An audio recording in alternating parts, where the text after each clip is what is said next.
Back at the friendly confines of Gov Fuller Field, the Falmouth Commodores trying to increase the win streak to 5 as they take on the 2022 Cape League champs, the Bourne Braves. Hi, everybody.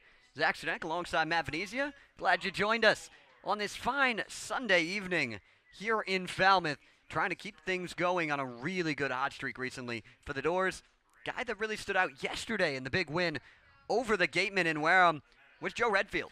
Redfield did a nice job down near the bottom of the order. 3 hits and 5 trips to the plate. Had a big 2-run single that helped spark 11 total runs for the Commodores yesterday. And it just seems like everyone's kind of gotten on board with the magic wands. It seems like everyone's hitting the baseball 1 through 9 for Falmouth. It's a really good time to be wearing those dark uniforms tonight. And I would hate to be the other team in the opposing dugout. Well, they've got some good hitters of their own, one of the best offensive teams on the Cape, and it really starts with the Coastal Carolina Chanticleer, Derek Bender. Yeah, Bender right now is going to be in the 3-hole of the lineup for the Braves. We'll meet the rest of the 1 through 9 in a little bit, but leading the team in home runs with 3, already up there with 18 hits now in the young season in the Cape League. Commodores have already seen him a couple of times, so you know what you're going to do with him. We'll keep an eye on what Carson Montgomery wants to throw against him. But ultimately, one of the best pitching staffs as well as offense. This Bourne Braves team has surged from the basement of this division all the way up now to the 2-hole, only 2.5 games behind Katuitt. Both teams playing good baseball. It'll be fun to get things going. But before we get to the action, we're going to send it down to the third member of our team, Destiny Sanchez. Thanks, guys. Last night in Wareham, the Doors had an 11-5 win. I had the chance to talk with head coach Jeff Trundy prior to the game. He says the guys are starting to build some more confidence in themselves, starting to feel good. Hitting can get contagious, and we saw that last night in Wareham, 3 home runs on the night. But for today, the Bourne Braves are second in the Western Division, have a very strong pitching staff, so those competitive at-bats need to come out tonight here at Gov Fuller Field. Back to you guys. Thank you, Destiny. We've talked about it a lot. We'll talk about it more throughout the broadcast, but the win streak really has started in a big way at the plate, Matt. Well, every night we're talking about these competitive at-bats and working opportunities and attacking pitches, and the Commodores have done that. Again, we said it yesterday on the radio broadcast. All these guys 1 through 9 are typically used to being in the top half of their offensive lineups of their respective schools. You can't do that, obviously, here with all-star lineups that the Cape League offers. So because of that, everyone has to play complementary baseball and understand their roles.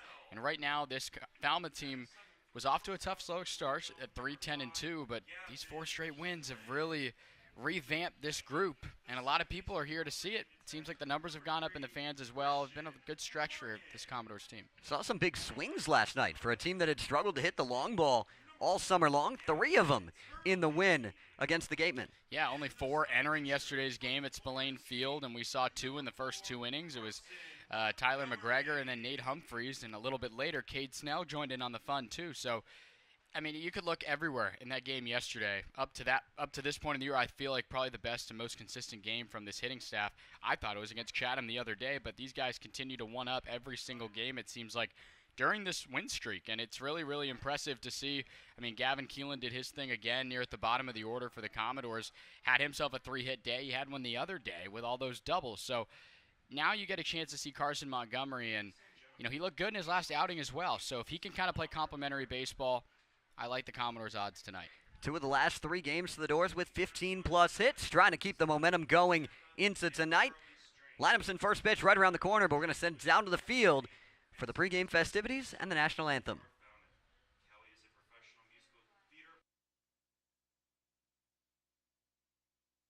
Sung on international cruise lines, been in acclaimed shows such as Sesame Street Live, and performed in many workshops and shows off-Broadway. Samantha will be going into the 8th grade and Charlie into the 5th grade this fall. Both girls perform on screen and on the stage in New York City.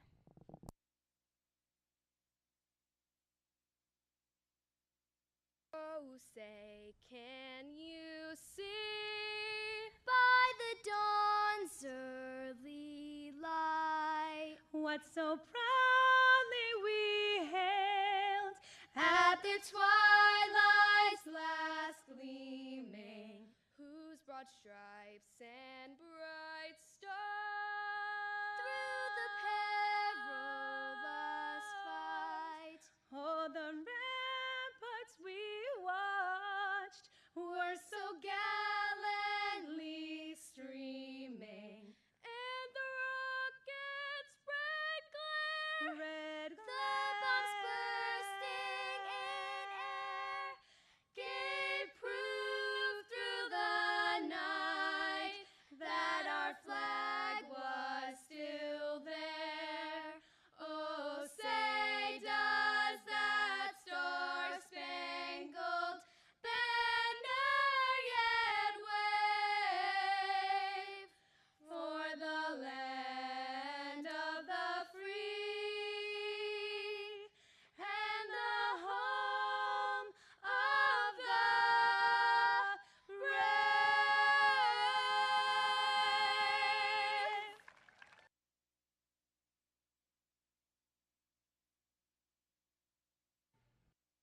The first pitch tonight will be thrown out by Steve Cishek.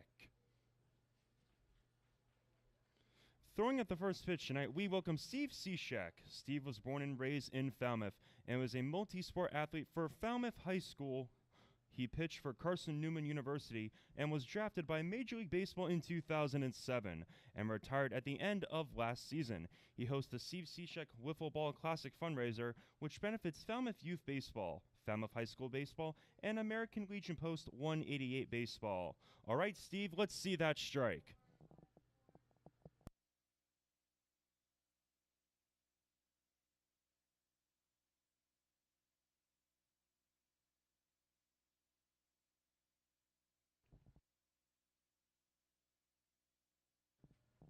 And now for the words we love to hear, we welcome the Cishek family. Steve and Marissa both grew up in Falmouth, went to Falmouth High School, and now reside in Florida with their 3 daughters, Emmy, Avery, and Ellie. Now, let's hear the words we love to hear. On the count of 3, ready? 1, 2, 3. Play ball!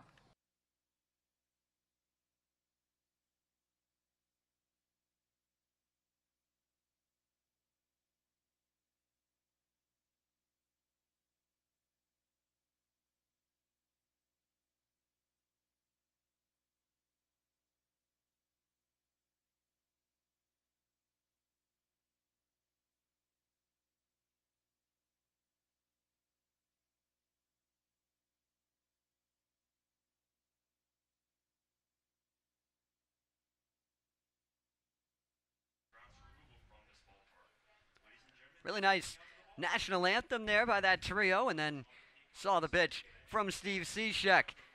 Now we're ready to get things going in this ball game, and you get a look at the Bourne lineup. Yeah, this is a Braves team that's really turned its season around, and just like last year, Zach, where it took them a second to get going and then ultimately running away with the whole league and winning the championship, this is a lineup that certainly has started that same trend with Chris Stanfield at the top. To start his season, 5 hits in 5 games. He's rolling right now. We got to keep an eye on him on the bases. But we already talked about Derek Bender as well, the Chanticleer out of Coastal Carolina. All in all, it's going to be a tough order with Hugh Pinckney rounding it out as well. And Carson Montgomery will have his hands full. He saw this Bourne team at his first start of the year in that tie, 3-3. But definitely a different 1-9 as we were talking about before the game compared to the line they have tonight. Just going to have to keep things going against Carson Montgomery, who's trying to shut it down. And the numbers for him this season, not as good as he would like, but he looked good in his last start, even though he got the loss against Hyannis. He looked really good. I was really impressed with what he did in that game. He kept it close through 5 innings, had a lot of strikeouts as well. This is probably going to be it for him getting ready for the MLB draft. So this is a good chance for him to, just put it all out there one last time in front of the scouts before getting ready for hopefully having his name called very shortly. He'll head out there with this defense behind him. Turley, Spikerman, and Redfield, the outfield. Bazana moves over to third base tonight, Matt. Once again, with Keelan and Martin back up the middle. Got to have McGregor in the lineup again with how he's hitting, and Walker Yannick behind the plate. Yeah, I think it all looks good. Routine middle infield that we've been accustomed to seeing since opening day. And obviously Walker Yannick now moving up to the 3-hole in the order, just mixing things up. Yannick's been catching some barrels recently, had himself a couple knocks yesterday, as did every Commodore except for John Spikerman.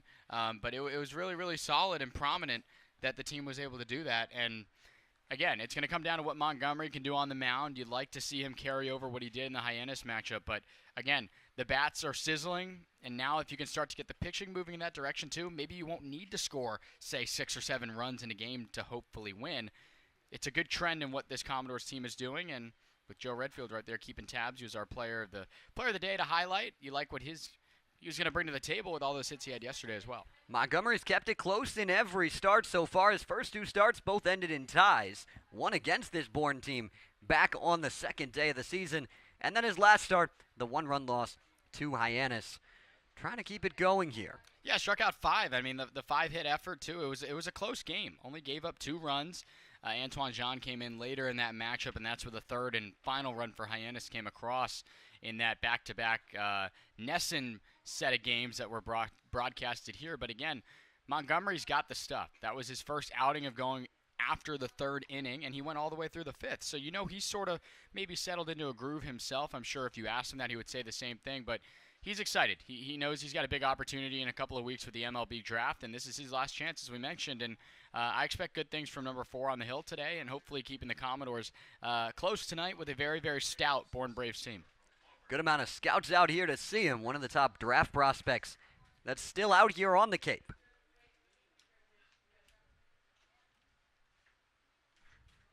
Chris Stanfield digs in to start this one off. First pitch swinging, pops it up. And it's going to get down, it looks like, as Keelan had to roll out there into shallow left. And we'll continue on here. Zach may have just caught a hiccup there as we'll keep going here. But a leadoff base hit already right out of the gate. Stanfield now has a hit in every single game that he's come on here so far as a late entrant for the Bourne Braves. And now Montgomery has to work out of the stretch. Going on the very first pitch, trying to lay the bunt down, and Eblin able to just send that straight back.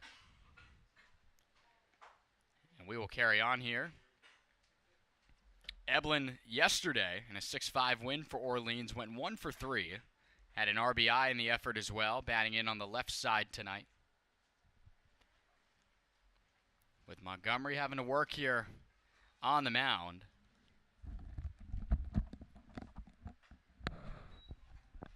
Big swing and a miss there from Eblin. Apologies on that. Back, everybody.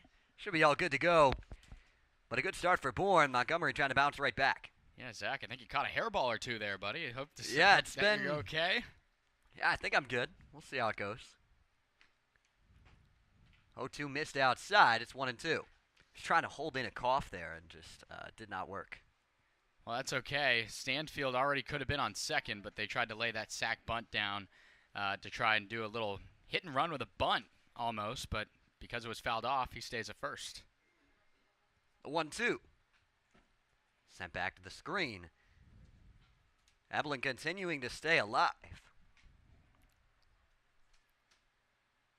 Just trying to get through this first inning of work unscathed. If you're Montgomery, it's been a big key to the Doors season so far to get through a scoreless first inning. Much better record when they're able to do that versus the alternative.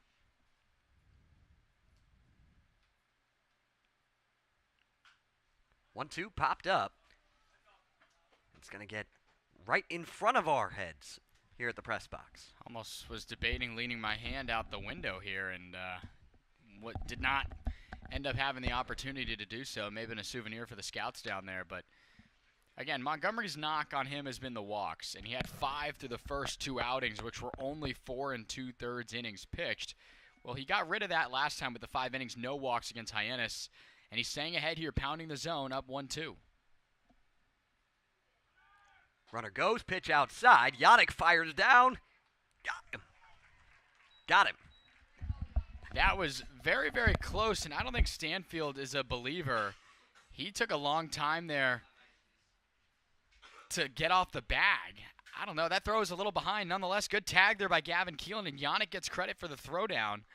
So now you clear the bases. You get Montgomery settled back in. An intentional, I would think, ball there in that situation. So it worked out because now you're 1 strike away. The 2-2. Drops a slider in there, and it's again fouled off. Really good work here by Eblin out of Alabama here stepping into the box. But again, this Commodores team revamped with a lot of successful outings here during this 4-game stretch. A win yesterday on the road at Spillane Field. The 2-2. This one sharply on the ground. 8 up McGregor there. And we'll see what they rule that. It looks like that'll be a mistake. And McGregor, the birthday boy, ends up with a little mistake there. It'll be a runner on first now with still 1 away. So because of the caught stealing now, it's only just a runner on first. They're going to rule that one an E3. McGregor's had a couple of ground balls eat him up here since he's made it over to first base for Falmouth. But Montgomery quickly into the stretch once again now, with the bases obviously having to work with a runner on now with Derek Bender. We highlighted him at the top of the broadcast. Montgomery shaking his head. He'll roll around here and get set. That's in the dirt. And standing up in there easily is Eblin on the wild pitch. So Yannick, he's been the guy back there over the last couple of games during this win streak just because of not having Ross Highfill with that ankle injury he's dealing with. But he's really been back there taking a lot of the load behind the plate. And now Yannick wants to talk to him here, just get on the same page. Not a bad idea. Got to do what you can do. Try and keep things close and find your way through that. Caught stealing a really big part to the early going of this inning, and want to settle down because this part of the order is so dangerous.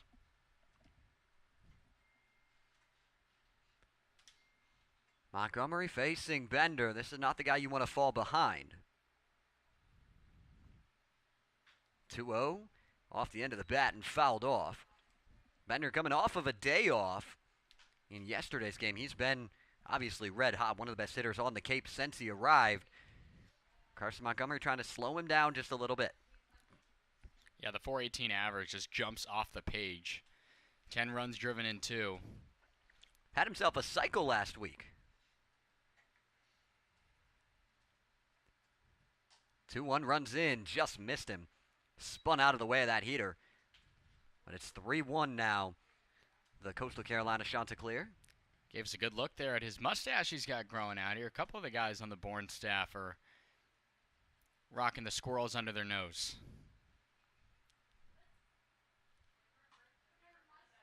3-1 heater catches the zone to run the count full. Well, now you got to work. You've been dealing with a lot of pitches here. A lot of them been fouled off. Can you find one here? There is an open base, obviously. You don't want to make a mistake. Eblin takes off, got a great jump, but he's going to have to head right on back as Bender fouls off the pitch. That was a massive jump. It was more of a set of 2, maybe even 3 hop steps to his right, and then realized that Montgomery wasn't looking him back, and he started running pretty much just to maybe behind of where Gavin Keelan's set up right now in his natural shortstop position. That's incredible. You got to keep tabs on the base runners, and we'll see if he gets fancy over there this time around. Couple of looks back from Montgomery. Another 3-2 is fouled back again in on the hands of Bender, but he got a piece of it. Well, I give a lot of credit right now to Montgomery because earlier this summer with the issues he's had with the free passes, I don't know how many more strikes he could be firing in right now like he is. Really making Bender work. The pitches are getting up there over the course of these couple at-bats. I mean, Montgomery now, this is going to be pitch 17, and he's only put up 1 out and seen only 3 batters. So this is a unique spot for him. He's still pounding the zone. Misses with that one, though. And a 1-out walk to Bender puts 2 aboard with 1 away, and the cleanup man, Caden Bodine, stepping in. Not the worst thing in the world, obviously. You'll take that. You're not getting damaged over here. But it seems like a lot of us have something stuck in the throat right now. Something might be going around here in the booth at Falmouth. But nonetheless, again, now the double play's in order. You can roll a ground ball here against a real tough bat in Bodine to get you out of the inning. Long look back from Montgomery. Misses outside to start. The switch-hitting catcher, Caden Bodine, had a really good freshman year this year at Coastal Carolina.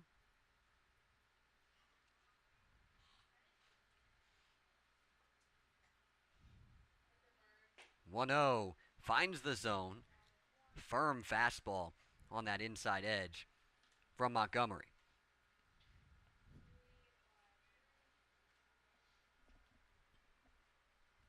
Bodine hits well from both sides. Now starting today off from the left side. 1-1 tipped in and out of the glove of Yannick. It's 1-2. Really late decision to swing there. That means Montgomery obviously won that pitch battle. Bodine not expecting what looked to be almost like a cutter back in on him. So you can work with a couple of those pitches here again in the count once again. 1-2 outside. It's 2-2. Not a bad tempter, just trying to get a slider to come in there on the back door. But his fastball's been good, trying to get it under the hands a little bit. The only hit of this inning was a jam shot, and then a runner in Eblin reached on the error. Another 2-2 outside, and yet another full count worked by a Bourne hitter early. This is part of the reason why Montgomery's first few starts were so short, was because a lot of full counts, a lot of high pitch counts early. The 3-2. Misses outside, ball 4. Back-to-back walks, and they're loaded. Yeah, it's a tough pitch because that one looked pretty good from up here, Zach. But now you extend the inning. That's the second walk of the inning for Montgomery. But no damage yet. I mean, you can deal with this for now, but you only have one out. So you gotta roll for something here. The infield looks straight up. Little pinch at second between the middle infielders, but a ground ball would be massive. Fastball runs inside, almost brought in a run there, but Peterson out of the way of it. It's 1-0. Sam Peterson 0 for 2 the last meeting between these two teams. Did throw out a runner from left field, though. Iowa Hawkeye finding a way to make his presence felt. Yeah, he gunned out Kevin Bazell when he was rounding the bag here while Bazell was still on the Commodores. That was a really good game from Bazell, breaking out with a couple of hits. It's quickly 2-0, and Mike Landry coming out to talk with his starter. Talked about the walk settling in the last time, but has not been able to find the zone here over these last couple of hitters. Yeah, and it's just a chance to settle down a little bit, falling behind here quickly. No more bases to put any of the runners, so you need to settle down. And, you know, this is probably like, okay, it's obviously a fastball count, but since you haven't been locating the zone, what pitch do you feel comfortable with going here to just get something across? Because you don't want to put something, you know, middle, and have it go over the wall. So, obviously, they understand the hitter at the plate in Sam Peterson, who's right now just under 300 on the average here, so very capable hitter in the box. So you just got to be careful, obviously not wanting this to get more congested on the bases because that would mean a Bourne run would come in. Already an error or two in on the inning, so it hasn't been the cleanest top half for Falmouth so far, but plenty of opportunity, obviously, the rest of the way in this 0-0 game. 2-0. Appeal down, and Peterson went around. Big call there down that first base line by Greg Walls, and it's 2-1. That's massive. That is probably, could be a pitch and an at-bat here that could save this inning for Falmouth. 2-1 goes back to the same pitch, and it's 2-2. 5-pitch mix for Montgomery. Has the fastball, and then cutter, sinker, slider, changeup. That looked like the cutter that he was able to catch the zone with. The break even. Chopped off the foot. Peterson stays alive. Tried to heat him up there again. Different way, though. Obviously, looked like that was just a straight four-seam fastball that time. Good decision there, trying to get it in on the hands. That's exactly what it's meant to do. Just if guys do make contact, they won't beat you. They'll just get another pitch. Maybe could run the cutter away here again. Elevates it, and it's fouled back. But again, credit's got to be given to Montgomery right now. After falling behind 2-0, has found the zone and repeated it. Right now, 4 straight strikes. Obviously, only 2 of them ring up on the count. The other 2 after that have just been fouls to keep it alive. Another 2-2 gets a swing and a miss. A big punch out from Carson Montgomery, and 2 away with a chance to get out of this inning unscathed, Matt. A lot of fastballs, different kinds, though, just moving the way the baseball is moving towards the hitter, and Peterson there couldn't catch up. That's just a really, really good job in recovery, and that mound visit by Mike Landry could certainly save the Commodores here, but Cam Foster will now step in, obviously the teammate. First pitch swinging on that slider comes up empty. It's 0-1. Foster had a good year at Liberty this year. Looking to continue that here onto the Cape this summer. .275 average entering tonight. Montgomery misses high with that cutter. It's a 1-1 count. Also a big strikeout victim, too, in his time, and Montgomery's got that working for him here, dating back to his last start against Hyannis, picking up the 5 Ks. Called strike on the 1-1, and Montgomery one pitch away here from escaping the jam in the top of the first. Eblin at third, Bender at second, Bodine at first. The 1-2. Bounces in, Yannick keeps it in front, and we're even at 2-2. Not a bad pitch, just showing him the breaking ball there, seeing if he can chase. Obviously, Yannick been very busy back there over the course of this win streak, being the backstop of record there for Falmouth, and he's been pretty solid in keeping the ball in front of him, and just a tempter there. But now you could go back to maybe something hot on the outside. 2-2, swing and a miss. The Braves load the bases, but Montgomery shuts the door and escapes the jam. We head to the bottom of the first. Falmouth trying to keep the momentum on the other side of the break.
Bottom of the first inning from Gov Fuller Field. The Doors coming to the plate, trying to take advantage of that momentum from the Montgomery escape bomb.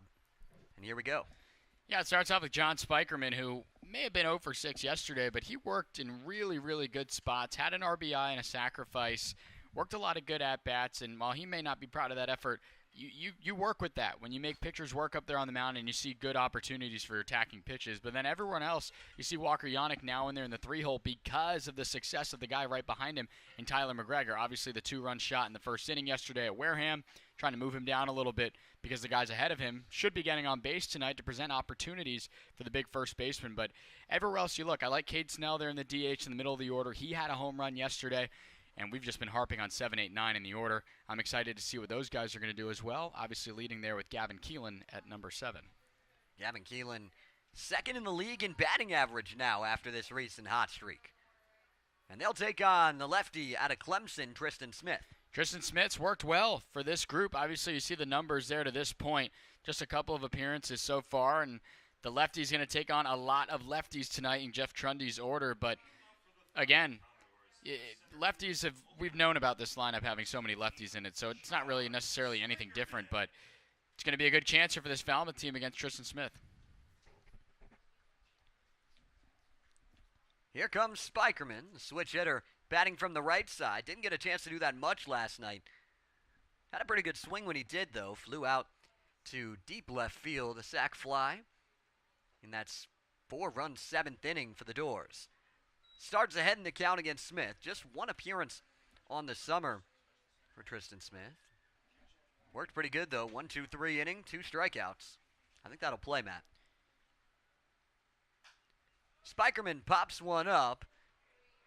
Bender tracking it in foul territory for out number 1. That's getting underneath that. John will head back. But now another guy who's been heating up recently, Bazana, 3 hits yesterday. Part of the big effort by Falmouth in the hit category in the victory, and he was a guy who's taken a little bit to get going, but I think we saw a good mix of what Bazan is capable of. 3 of his hits attributed to the 17-hit effort yesterday for the Doors. Takes first pitch low to get ahead in the count. Falmouth has been finding ways to get it done this week as part of that 4-game win streak. Called strike on the fastball there to Bazzana. He knew it all the way. And the count evens. Oregon State Beaver getting a chance to play on the Cape this summer. Takes another called strike, and it's 1-2. He was talking to me before the game, wants to focus on getting his hands more ahead of the barrel of the bat. He feels like he's hitting from behind and deep in the zone. And takes strike 3. He thinks it's down. Jerry Baresh disagrees. And a strikeout for Tristan Smith. 2 up, 2 down. Well, a couple of those pitches there that were taken were deep in the zone, in the glove of Pinckney behind the plate. Obviously thought it was a little bit low there, but Bazzana's coming around. He's swinging a good bat right now for Falmouth. 3 hits yesterday. Entering yesterday's game, had only 3 hits on the season. So you like the way he's trending, as are all these Commodore bats right now. First pitch swinging, and Yannick gets a piece of it. Fouls it back. Had a really good start to the season for Sam Houston State this year and finished extremely well as well. Kind of had a slow middle to it, but he still hit over 300 and had some good power numbers as well. 13 homers for the Bearcats. Yeah, the Bearcats making the jump here the other day, actually, to Conference USA. A lot of teams making the jump in today's NCAA college athletics. I believe 12 the other day all made jumps. Slow chopper left side. Going to be a tough play for Foster on the run, and he's not going to get him. Walker Yannick legs out an infield single. And a man aboard with 2 away. That's a catcher who stole 10 bags this year at Sam Houston State, legging one out there. Just got on top of it, but the ball kind of dying there on Cam Foster running in there to make a play, and you'll take that. 2-out base runner. Foster made that play, but before Tyler McGregor steps in, gonna see what he can do for an encore after yesterday. First pitch runs into him. Lefty-lefty matchup. We mentioned earlier the birthday of Tyler McGregor, turning, I believe, 22 today. Had himself an early birthday gift yesterday over the right field wall at Spillane. Maybe he's got some more gifts up his sleeve here today. The check back on Yannick, but he's in there easily standing up.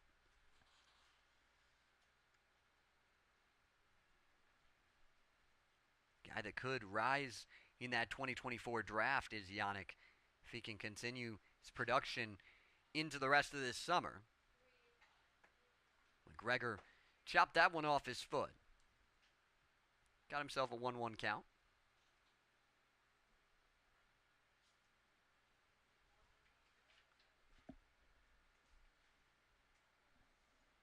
Joe Redfield's on deck. McGregor and Redfield each had 3-hit games in the win yesterday over the Gatemen. Breaking ball outside. It's 2-1.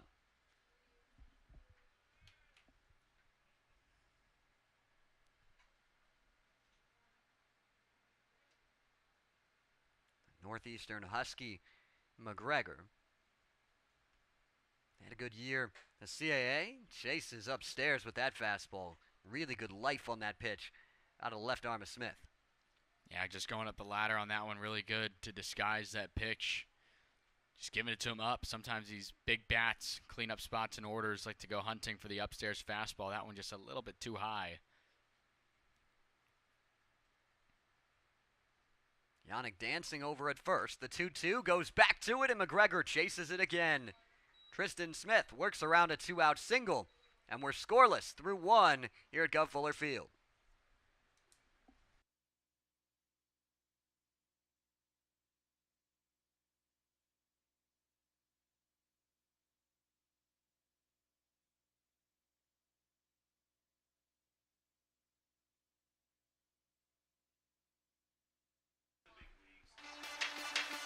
The Doors on a win streak over the last 4, Matt. They've been cruising.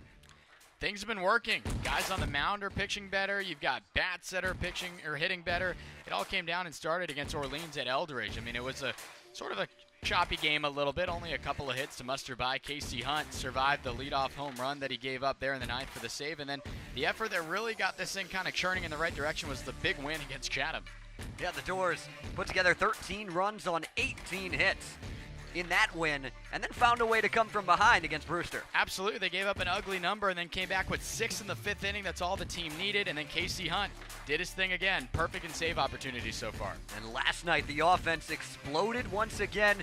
3 homers, 11 runs on the road at Spillane. 6 runs through the first 3 innings, good enough to hold the rest of the way. Obviously, the insurance was much better and needed here, and then Nate Humphreys down there in the bottom of the order. He caught his first long ball piece of the year, and he's not in the lineup today, but you like to see his bat getting rolling as well. Can't ask for much more over the last 4 from Falmouth, finding their way right back into the thick of things in that West Division. Yeah, right now the Commodores standing firm at 16 points, still last in the division, but only by 2 points. They're right behind Wareham by a game, and the win yesterday in hand against the Gatemen certainly helps. And you look back to that tough loss on opening night. Since then, the Doors have taken 2 from the Gatemen and have put up ugly big numbers against them as well in every one of those 3 games so far. Carson Montgomery back to the mound, and he'll face the bottom part of the order. Jonathan Vastine, Gage Harrelson, and Hugh Pinckney, 3 straight lefties against the righty in Carson Montgomery. Loaded up the bases, but back-to-back punch-outs to get out of that jam. Well, we talked about how this league's, there's no easy 7, 8, 9 to go through, but Montgomery's pitch count over 30 pitches there in the first. This is a big, maybe 1, 2, 3 spot needed for the righty out of Florida State to hopefully be able to get himself back on track to get 4 or 5 innings into this game. It comes down to how he can handle 7, 8, 9 right here. Does not get much easier with some high major talent at the bottom of this order. Montgomery misses the zone again with the fastball. It's 2-0. You got a Vanderbilt shortstop, an outfielder from Texas Tech, and a catcher from Rutgers. Getting SEC, Big 12, and Big 10 in there. All over the map. Montgomery quickly falling behind 3-0. He's trying to catch that outside corner to the lefties, and Jerry Bresch has not been giving that corner at all to either pitcher so far.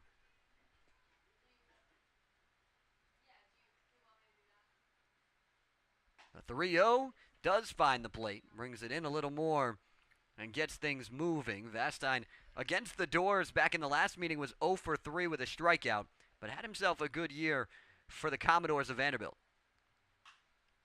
Slices it foul. It's 3-2. Good battle for Montgomery. Yeah, well, his numbers at Vanderbilt speak for themselves. Just under 290 on the average. Drove in 34 runs as well. Walked a lot of times, too, so he puts up good fights there in the box like he is right now. Payoff pitch fouled off, and right on cue, Vastine continuing to battle. Tried to jam him there a little bit. We've seen that cutter working away from the righties. Well, that time he tried to go back in on the lefties. And he shakes one off here. Let's see if he maybe wants to go back to that pitch. Another foul ball. Vastine continuing to battle. This will be the 8th pitch of the at-bat. Coming from the Commodore starter. Well, from Carson, 3 of those 5 pitches are all different kinds of fastballs. So most of his stuff is coming hot. It just depends on the way that the ball wants to move. That time he went with the 2-seam going away. Another 3-2. Hit back up the middle. Snared by Martin. The throw is not going to get Vastine. But what a play by Christian Martin. Shot out of a cannon up the middle to field that one. I don't know how he played that on the hop that he did, and that throw took him into shallow, real center, even partially into left center field. And on a couple of hops, good speed there in Vastine. You're not going to really be able to make a play on him with the speed he has out of the box. But Montgomery, obviously, I think he wins that battle. He jammed him in a little bit. It wasn't hit all that hard. It was just over the middle of the infield. That's a tough play for any second baseman, but Christian Martin nearly just completed it. Now Gage Harrelson steps up. Vastine bluffing that steal on the first pitch. It was a fastball out. Yannick was ready to come up firing. Can't place it much better than that. Well, he's already got one throw down and punch out today. We'll see if the runners in Vastine want to test him this go-around. Bazzana in on the grass over at third. And once again, Montgomery falling behind another Bourne hitter. Well, we talk about the pitch count after that first inning and where he's at right now. You'd like to see him find a way through this relatively quickly, but it's not setting up to be that way. This is the 45th pitch for Montgomery, and he's yet to record an out here in the second inning, and it's another 3-0 count. Yeah, Montgomery after every pitch is stepping off the rubber, licking his fingers, sometimes reaching for that rosin bag. Just don't know if he has a good feel for it right now. He's going to try to battle back in this at-bat to Harrelson, but he can't do it. A 4-pitch walk, a single and a walk to start the inning, and after escaping that bases-loaded jam in the last frame, Bourne threatening right back at it. Well, Landry came out for the conversation, and that kind of got him back in for those back-to-back strikeouts of Peterson and Foster to get out of that first inning jam. I don't know how many times you want to use your mound visits here early on in the ballgame, but it could be worth at least Yannick just maybe stepping out of the crouch and just calming his righty down a little bit. Here's Hugh Pinckney. Squared to bunt, pulled back, and the pitch misses outside. Pinckney sporting number 6 tonight rather than his normal number 11. Also, for what it's worth, dark on dark here at the Gov. Yes. You don't typically see that all that often. Pinckney squares again, gets this one down. Yannick has no play but first, and a successful sacrifice for Hugh Pinckney puts 2 in scoring position as the lineup card flips over for Bourne. Well, it's the first out of the inning. Not really the spot you wanted to be in after escaping that jam in the first inning if you're Carson Montgomery. Lineup card back to the top, but you do find one out in the inning, and you're just looking for that second one here. Even if it's a sacrifice again somewhere in the outfield, just to get yourself in a spot where an out anywhere after that will get you out of the jam. Stanfield had that soft single to lead things off back in the first. He takes a fastball inside. Yet another hitter, and Montgomery starts with a ball. Well, Southeastern United States action. Auburn Tiger, Florida State Seminole. And a good pitch to get back even in the count from Montgomery. Well, yeah, he's been using the fastball a ton. Haven't really seen that breaking ball, partially because he's been in behind so many counts. He's had to fight his way back with his best pitch, which is the fastball. Misses low with that fastball. It's 2-1. He worked the breaking ball well in the last inning, especially in those last 2 at-bats to Peterson and Foster. And the common denominator in that is the mound visit that helps settle him down. He needs to find a way to settle himself down here. 2-1 bounces in. It's a 3-1 count. First base is open, but with Eblin, Bender, and Bodine coming up, you do not want to see them with the bases loaded. You are playing with fire on the mound if Montgomery does that.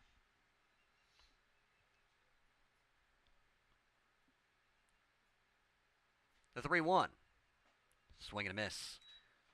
Dropped that one away from him.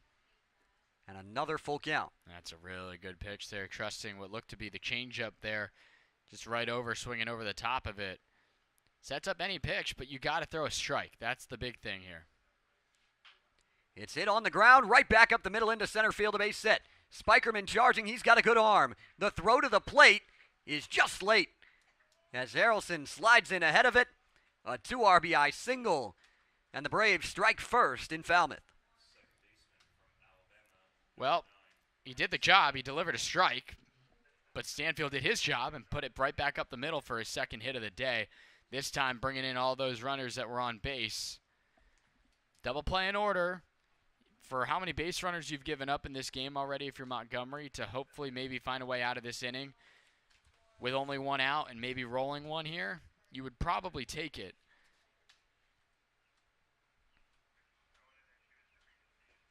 Bounce in. Stanfield thought about going late. Yannick got a good pick and a strong throw for the second time tonight. Chris Stanfield retired on the base paths. Yeah, not really sure what Stanfield saw there. He was just getting a little too aggressive there, and ultimately Yannick caught him in a pickle there with that bluff throwdown back for the back pick to first, and because of that, it's easy pickings for the arm of Walker Yannick. But Stanfield has against an arm like Montgomery's been struggling a little bit here, has been given 2 outs right to the doors. And another 2-0 count awaiting Bryce Eblin. Falmouth much better on the season when scoring first. 5-2 when the Doors strike first. 2-8-2 when they don't. But that second win in that column came just a couple of days ago against Brewster after falling behind 4-0. That 6-run bottom of the 5th was enough offense to propel Falmouth to, at the time, a 3rd straight win. Now they're trying to push that streak to 5. Yeah, it's been quite the turnaround. Lost 5 in a row into the off day, and now you're on the verge of potentially winning 5 straight. 4 straight balls from Carson Montgomery, a 4th walk. And Derek Bender comes up with a man on and 2 away. That's a second walk of 4 pitches in this inning, too, for Carson Montgomery.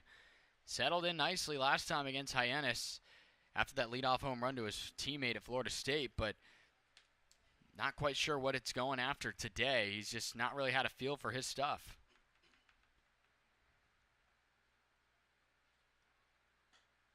Fastball misses low and outside. He's visibly frustrated on the mound right now, just trying to find the zone any way he can. He almost looked over his shoulder there to see if the bullpen was up and going. I'd imagine it would probably be getting going sometime soon. Still no movement there just yet. Eblin with a great jump, he takes off. Bender taking all the way due to that jump. Takes a strike.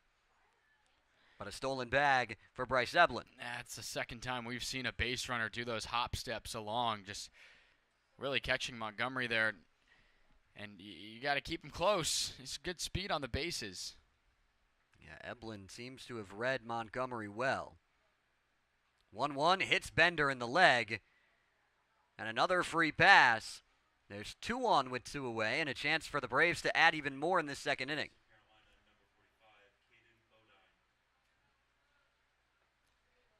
And now I think some of that activity is getting ready to start out there in the bullpen. That 2-run single brought in 2, and then now 2 more right back out there. You'd really like to see Montgomery settle it. Only needs 1 more out. Just got to find a way to get that last out here. Looking to do so against Caden Bodine, who walked in the first, was stranded on the base paths. First pitch swinging, sends it to short. Keelan takes the easy route to second, and the door's out of it, but the Braves strike first on the 2 RBI single from Chris Stanfield. Falmouth looking for a response when we come back to Gov Fuller Field.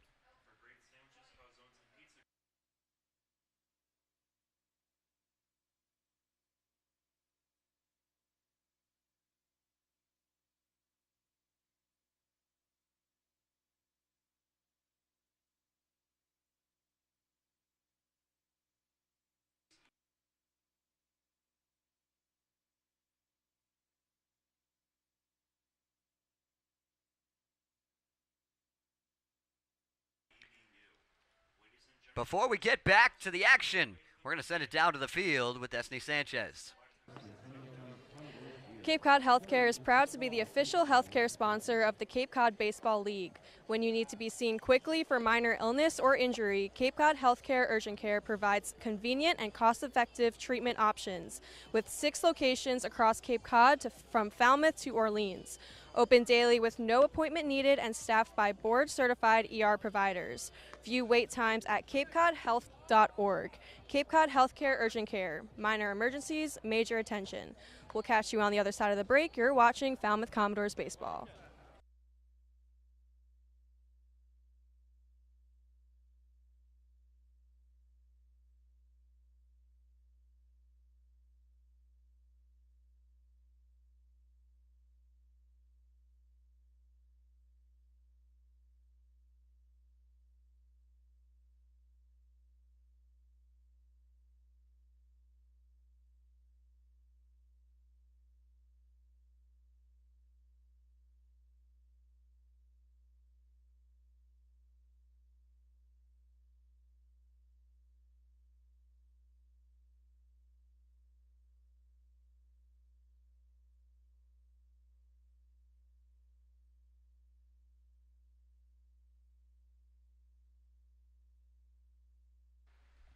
Joe Redfield leads things off in the bottom of the second. Falmouth looking for an immediate response to the 2 runs given up in the top half, but Tristan Smith bends in that breaking ball to start this at bat. It's 0-1. Yeah, Joe, obviously the 3 hits yesterday really stood out and part of the effort for Falmouth. Hits that one right back up the middle. He stays hot. And a leadoff man on the base paths for the Doors. Well, that's how it starts. Got to get a couple of knocks to help your pitcher who's had a tough go so far, but just putting that one right back up the middle. Looked like a slider coming back in left on left and just takes it right up the box. Good solid contact. And Joe Redfield, one of those draft guys, getting ready to leave us here pretty soon, but he has been as hot as maybe even Gavin Keelan now over the stretch of his last 2.5 games. Here comes Cade Snell. He homered in yesterday's game. That was lefty-lefty. Got an inside fastball and turned on it. There he got one, but a little too far in. For the future member of the Alabama Crimson Tide. Started at Auburn, transferred to Wallace Community College, and now headed to Alabama. Fastball to get back even from Smith. Preston Smith, one of the highest recruits in the country, headed to Clemson coming into his freshman year this year and had himself a good year with the Tigers. It was an outstanding year overall for Clemson. That fastball's got some life to it, as we saw in the last inning, and he's ahead 1-2 to Snell. Yeah, Clemson able to host a regional this year with tough opponent for some of the schools that were heading in there to Tiger Country. 2-2 count. Unfortunately for Clemson, not able to get out of that regional, though. Tennessee came out of it. It was a really tough pairing for them with Tennessee. A lot of upsets, too. I mean, Oral Roberts did their job and surprising a lot of people, and that's the beauty of the tournament. Even Tulane getting in. 2-2 sent back to the screen. Snell stays alive. Yeah, you talk about all of those different teams in that spot. We saw a lot of big wins and crazy games. I mean, staying with Clemson, that marathon game against Tennessee that they lost that really just kind of seemed to take it out of them. They had a chance to get through that game, and all of a sudden, they're cruising. And Tennessee was a team that ended up in Omaha. Tristan Smith comes back with a strikeout. That's his third to retire Cade Snell for out number 1. Snell battling there. Comes up empty on that fastball.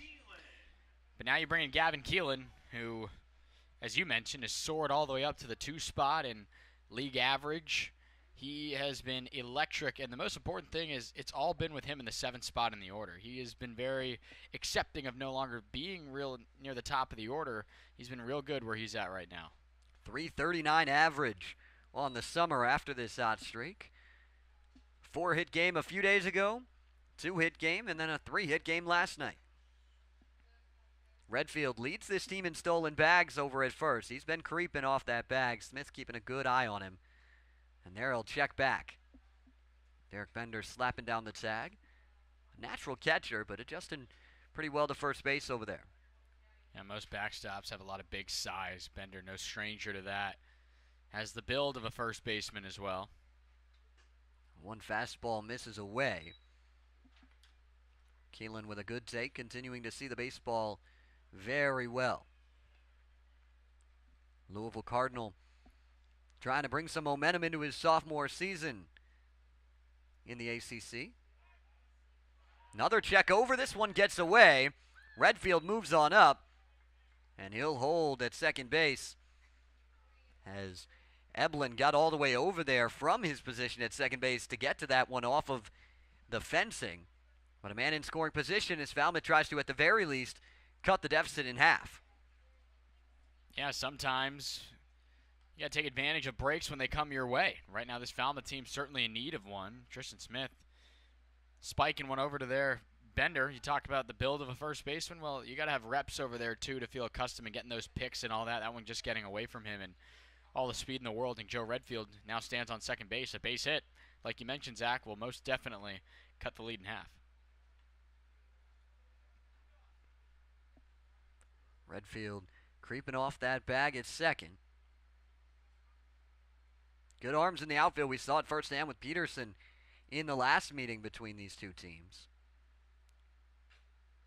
Keelan sends it back to the screen. It's 1-2. A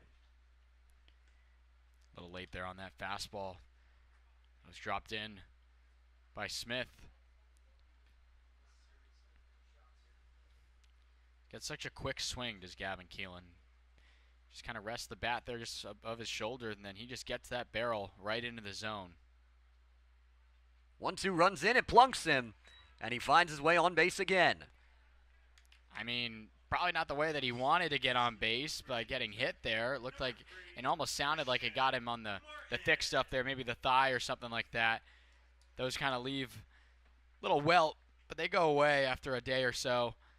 Good to see Gavin there on base and starting a little run here for another hot bat out of Virginia Tech and Christian Martin. Christian Martin has been really good as the man behind Keelan in the lineup, whether it was 1-2 at the start of the year or in the 7-8 spot here. That dynamic duo has been fierce throughout the season.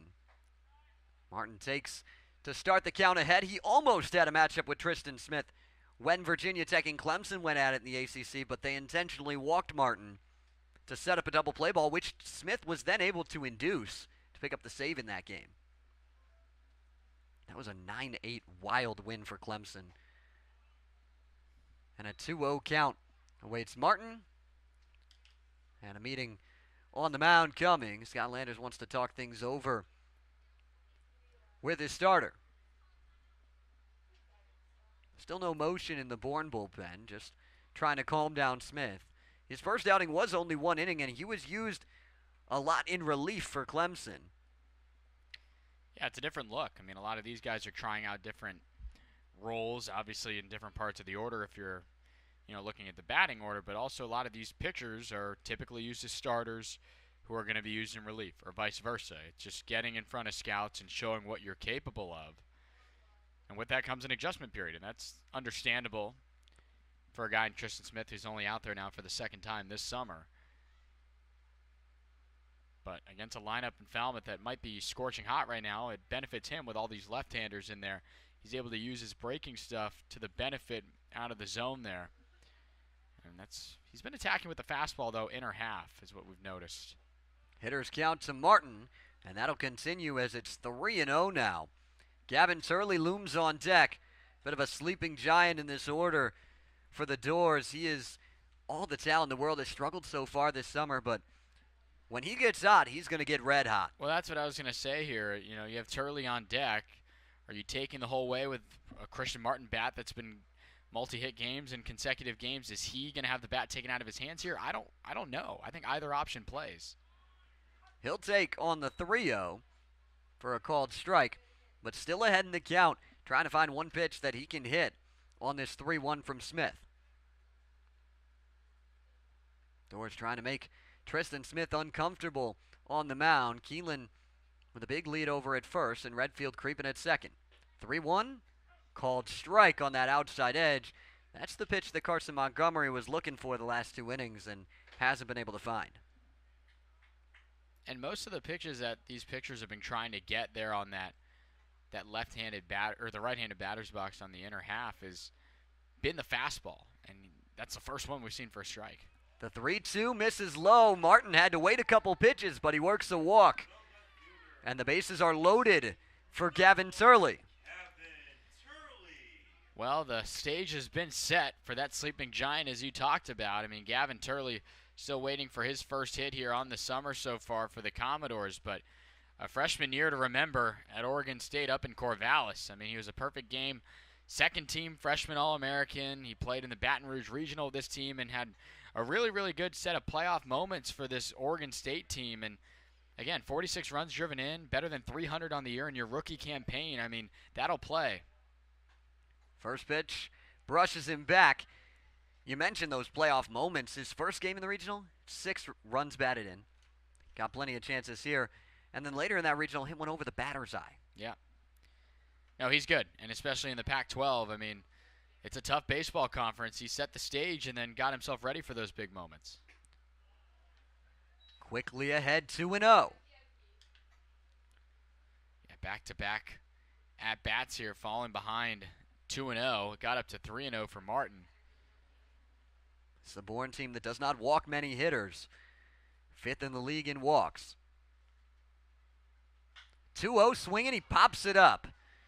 Hello right field, it's Harrelson. Now tails out on him, he goes back on it. And the throw goes to third, so it'll get in a run. Turley with a productive out. The Doors cut the deficit in half. Keelan moved up as well, so that tying run just 90 feet away with John Spikerman coming up. Well, that's massive, and the reason I think that throw goes to third is because of what that ball did in the wind. Because camping under at Harrelson, it wasn't that deep. But then the wind started brustling a little bit, and he started backpedaling at the end and moving to his right away from home plate. So instead of being able to get his momentum all the way towards the throw of maybe getting Redfield, now all of a sudden he's got to make that adjustment, and that's why the throw doesn't come in there. And really, I think that wind is the reason why Falmouth has a run on the board right now. It is blowing hard out to left field. Spikerman, first pitch swinging, skies this one into shallow center. Long run in, but it hangs up an eternity for Stanfield, who runs it down. But Falmouth gets one back. It's a one-run ball game, headed to the third from Falmouth.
You saw the highlights a minute ago of the win streak, but just look at the difference in the numbers from the first 15 now to the last 4. Yeah, I don't really know what's more impressive. The fact that, the average has jumped up over 100 points, or you look at how many more runs are coming in from this Falmouth team, and something this team had been lacking a little bit were the extra base hits, as we talked about. Only the 4 home runs, that was the big number we were talking about. Well, now you look and see what that does. You get chances for balls in the alley, balls in the gaps, and even some over the wall. We saw that yesterday with the 3 over the fence, and when guys in the order are doing what they're supposed to do with those big hits that are for, 2 bags, even 4 at times, it helps bring in those runs that we're seeing the Commodores do so much. They're going to need at least a couple more if they want to win this one tonight. Trailing 2-1, Carson Montgomery out for his 3rd inning of work, and he'll have to face a part of the order that he had success with last time in Sam Peterson and Cam Foster to lead it off, and then Jonathan Vastine to follow. Yeah, and again, I don't know how long this leash will be for Montgomery because Antoine Jean has been throwing for a little bit, but you'd imagine that, with these 2 innings in a row of getting into some tough spots, he tight-roped out of the first one in the first inning, straining the bases loaded, but last inning gave up the 2 runs. We'll see where he goes in this inning here. First pitch fastball is upstairs to start Peterson. You got 2 righties here in Peterson and Foster, and then 3 straight lefties in Vastine, Harrelson, and Pinckney. We'll see if Mike Landry goes to the left-handed pitcher in that spot. Keelan on the charge. Strong throw and a good stretch there from McGregor. Seen Gavin Keelan working on that throw so much before the games, and makes a nice one there. Yeah, really good one. Again, had to play it on the short hop. He's had so many of those. Just see him making that play already so many times to this point in the year. But that hop kind of took a weird hop onto the ball, kind of settled in the palm of his glove there. Had to make the adjustment there to get rid of it quickly instead of receiving it in the pocket. First pitch swinging from Foster, and he lines out to Christian Martin. 3 pitches in this inning and 2 quick outs. Well, very, very different than what we saw, obviously, prior to this inning with Montgomery. Look, he'll take it. He's not complaining at all that the outs are being done quickly here. The 3 pitches, 2 outs. Mike Landry was literally walking off the top step right now and now just backpedaled back. I don't know if Montgomery maybe just said something. Not quite sure what just happened there, but it looked like the pitching change was going to be made. But for now, it's a right-on-left matchup. Well, and when you get the first 2 outs on 3 pitches, you can buy yourself some liberty like Montgomery seems to have done right here. Absolutely. I agree. And again, I was just going to say, again, this is a guy who's a starter at Florida State. So while the pitch count is certainly up there right now, this is going to be pitch number 67 coming up. He's a starter. He's used to throwing at times upwards of close to 80 pitches. So this isn't the end of his tank, no doubt about it. but obviously it has not been the easiest of outings for him, dealing with the walks and the issues on the bases up to this point. You talk about the walks. It's a 3-0 count now to Vastine, who singled and scored in the second. The 3-0. Catches the zone. Yeah, kind of a friendly decision there behind the plate to give Yannick and Montgomery the call there by home plate umpire. I mean, typically when catchers drop the ball, you don't always see that being done. And Yannick maybe wants a new baseball. I'm not quite sure where he's walking right now. I think his glove actually. Maybe yeah, I think he wants a new glove. I think the strings there may have gotten torn up a little bit. Yeah, you said that they don't always get the benefit of the doubt when the ball pops out of the glove, but maybe sometimes if it breaks the glove, you get a little bit more of a benefit there from Yannick. Well, shout out to Willie, the bullpen catcher. Just gave him his mitt right there to take over at least for the rest of this half inning. I've actually had that happen to me before, where you receive a baseball in game and the ball just goes through the webbing. The webbing in catcher's mitts is made up like two slabs that are joined together symmetrically with the string down the middle. Well, if the string down the middle snaps, then the ball just goes right through, and I think that's exactly what happened there as we see the walk here. That's the 5th walk issued by Carson Montgomery. He's going to remain in to face Gage Harrelson. The Texas Tech Red Raider was one of those 5 walks in his first plate appearance. Runner goes on the first pitch. Yannick comes up throwing, and it bounces in, and Keelan couldn't get the tag in time. Stolen base on the first pitch to Harrelson, and a runner in scoring position. Bourne trying to get that run right back. Well, we know Yannick has already gotten Stanfield twice out on the bases, but both of the throws have been behind Gavin Keelan over there at short. That one no different. But you got to give credit to Gavin Keelan being able to have such quick hands there to slap that tag and make that play a lot closer than what it looked like out of the glove from Yannick. 1-0 gets a big cut on that fastball. You know the stuff is there from Montgomery. He's just struggled to find that control tonight. Yeah, I think it's just the balance, right? We saw he had good stuff last time out. The previous 2 outings, not so much. Struggled to get through the 3rd inning. This is the same spot where he's struggling in that same instance. Cutter runs in. Harrelson back ahead in the count. But again, like he has the stuff. There is no doubt about that. He's one of the, like as you mentioned, one of the highest prospects here still on the Cape ahead of the MLB draft. His last chance here to show him what he's got. Evens it up at 2-2. He was with Falmouth a year ago for just 1 start before going to play with Team USA. There's 3 Commodores on that Team USA roster right now playing, and they've all done pretty well so far. Charlie Condon, Jace Lavalette, and Deuce Gorson. 2-2, gets away from Yannick. He comes up quickly, throw down, not going to get Vastine. That ball pulled him towards third, Matt, and he was thinking he was going to try and get him. Yeah, I mean, it was a good look there. Yannick, again, he's been very busy and active back there trying to get some runners, but nonetheless, now you present yourself a spot. I mean, I think Landry's probably close to the top step here. You'd love to see Montgomery find a way out of this inning. The payoff to Harrelson. Chopped right back off of Yannick. Seems to be okay. Another 3-2 coming. That wild pitch was the 37th wild pitch on the season by Falmouth. Most in the league, and it's not been particularly close. A lot of guys throwing really hard, but have had a lot of pitches that have kind of been similar to that one that have been spiked. Yeah, I mean, and Yannick has literally and figuratively put his body on the line back there over the course of this win streak. I mean, he just had a foul ball right off his helmet there. His glove's been worn out. Another 3-2. Sliced into left. It gets by Keelan. And an RBI single from Gage Harrelson. And Bourne extends the lead back to 2. Really tough play there for Gavin Keelan on the short hop. He was looking at his glove as to why that one didn't stay in his glove there, but not many guys are making that play, and Gavin Keelan's one of the more sure-handed shortstops here on the Cape. But it appears that will be it for Carson Montgomery. Mike Landry comes on out. with Hugh Pinckney set to come to the plate. No signal to the pen just yet, but Montgomery could not find his way out of the inning. Had a couple of batters in a row with 2 strikes and 2 outs. Couldn't finish it off. No, and he gave himself a chance. There's no doubt about it. He was pounding the zone there. Obviously looked much better this inning than in the previous 2. Like to see those first 3 pitches, the 2 outs that he picked up. But then it got a little hairy there after that, and it appears that Carson wants to finish this thing, and I like that energy. He's got that workhorse drive in him and has played in big-time moments with Florida State. And the numbers, again, speak for themselves. He's capable. It's just the thing with him is just if he gets settled in, then you know you're getting your 4 or 5 innings out of him. That's what we saw against Hyannis. It was his best start on the summer.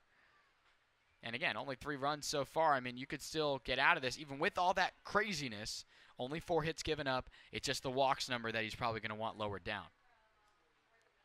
First pitch going. Yannick doesn't get the transfer cleanly, and yet another stolen bag for Bourne. These are the 2 most aggressive teams on the base paths on the Cape this summer. Bourne leads the league in stolen bags with 45 entering tonight. You can add 3 more to that total, already at 48 stolen bases. Falmouth on the other side with 37 entering the night.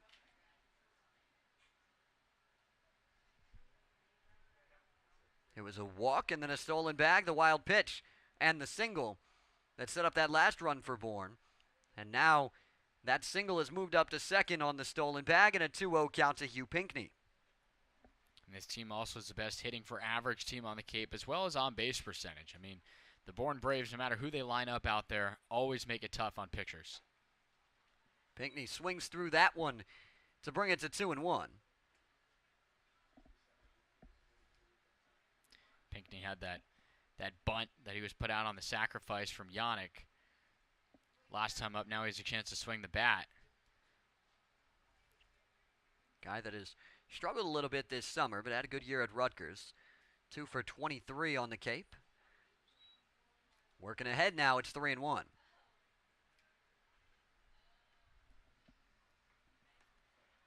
It's a righty on deck in Chris Stanfield.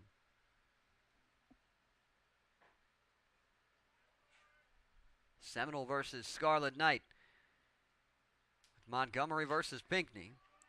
Catches the outside edge to run the count full. Might be the first time we've seen that outside edge fastball go the way of Carson Montgomery. And it's good credit there behind the plate from Yannick to trust his pitcher, who struggled a little bit with the control, to go to a spot in the zone that has not typically been called in favor of the pitchers. And now you got a full count. Runner goes, 3-2.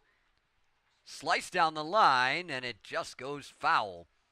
Good swing by Pinckney trying to put it down that left field line, but couldn't keep it fair.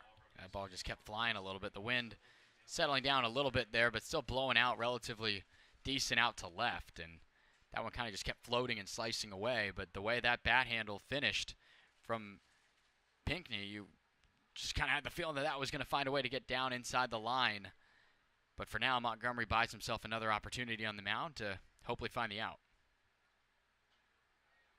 Another 3-2. Right back up the middle of base hit into center.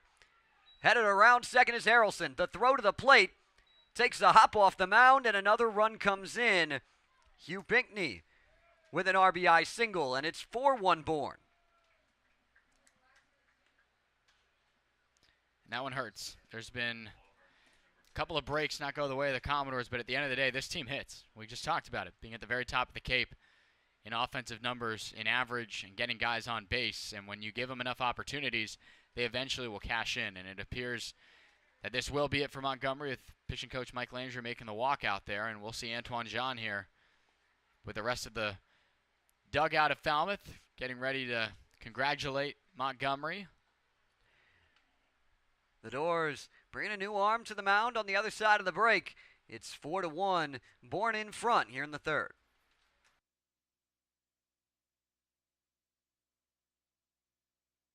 Hey, Commodore fans. The Falmouth Commodores are celebrating 100 years in the Cape Cod Baseball League, and you're invited to the party. Join us at Gov Fuller Field on July 15th for a free afternoon of live music, local food trucks, games, and player autographs. The fun starts at 3 p.m. and goes until 5:30. Join me and Homer in Falmouth on July 15th for an afternoon of fun, games, music, and Cape Cod baseball, all for free.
Antoine Jean to the mound to face the top of the order for Bourne in a 4-1 game in the third.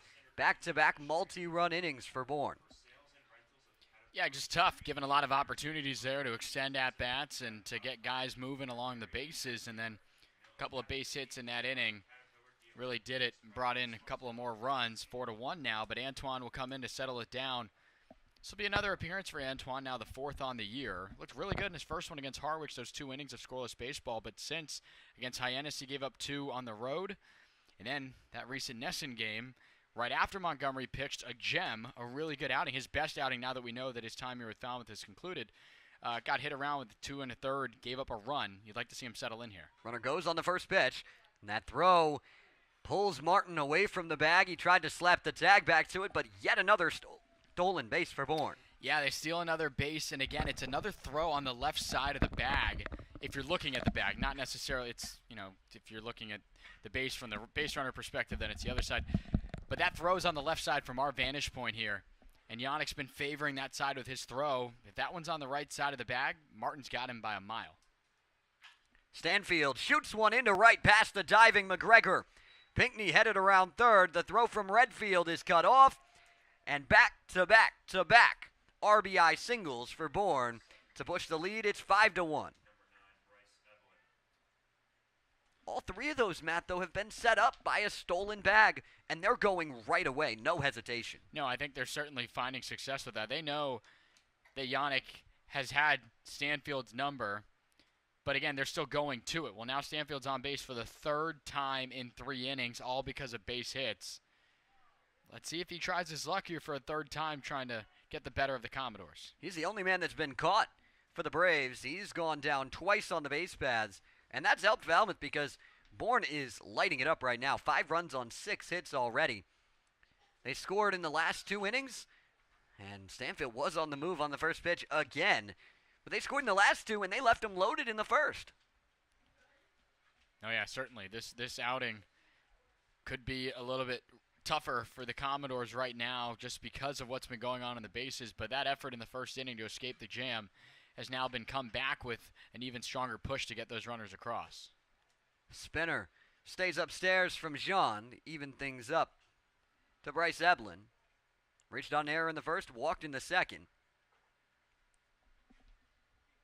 The top 3 guys in the order have touched first base in all 7 of their plate appearances so far. Yeah, it's obviously not the right side of the statistic that you want to be on, but you just got to address it. You know what these guys are capable of. They're trying to get on base, and then they're taking advantage very early in the next at-bat to move on the bases. We'll see if Stanfield wants to do it again. 1-2 is a chopper to first. McGregor will take it himself, and the Doors get out of it. But Bourne adds a few more. It's a 5-1 game in Falmouth. You're watching Falmouth Commodores baseball.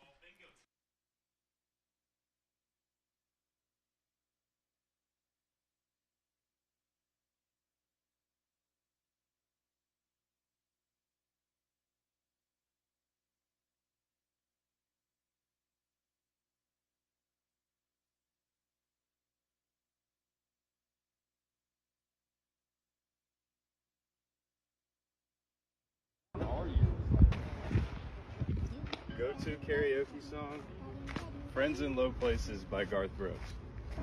Go-to karaoke song? Probably Party in the USA. I got one. Karaoke.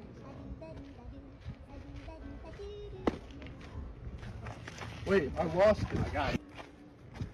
Go-to karaoke song. Oh, I got it. Friends in Low Places by Brooks and Dunn. I write Sins Not Tragedies. I don't do karaoke ever, but if I did, probably something by Taylor Swift. This is a shout out to my buddy Jack Nielsen. If I Ain't Got You by Alicia Keys. 2. Taylor Swift by 22. Party in the USA.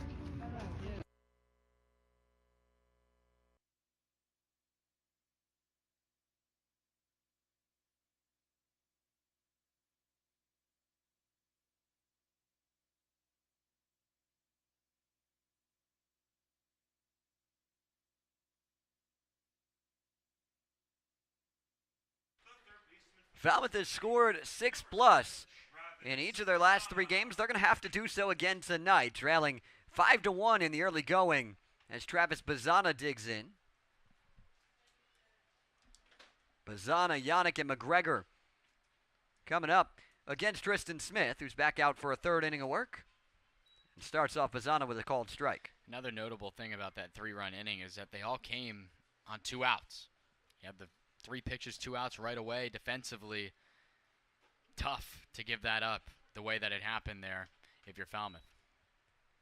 Final line for Montgomery, 2 2/3, 5 hits, 5 runs, 5 walks, and 2 strikeouts. Tristan Smith still working on his line, and Bazana skies that one into shallow right. Harrelson with a long run in, but he'll make the play for a quick out number 1. And look, again, for what it's worth, I mean, you like being in this spot during a win streak like right now because you're hitting the ball the best you have to this point. And really, you've been pitching the ball pretty well, too. These Commodore bats put up a lot of runs, averaging 7.5 during this win streak. Very early still in this ball game. Yannick skies one into shallow center. Eblin calls for it to make the play. A lot of pop-ups today against Tristan Smith, and 2 quick outs for the Bourne starter. The first baseman from Northeastern, number 33, Tyler McGregor. Tyler McGregor trying to get something going. Smith attacked him with the fastball up earlier. We'll see if he goes back to it here.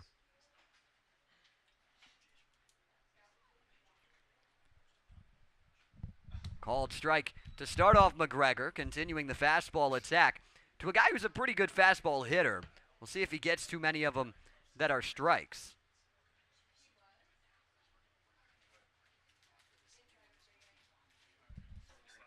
Called strike. Once again, 2 fastballs, 2 strikes. Tristan Smith is cruising here in the bottom of the 3rd, trying to work through the heart of this order for Falmouth.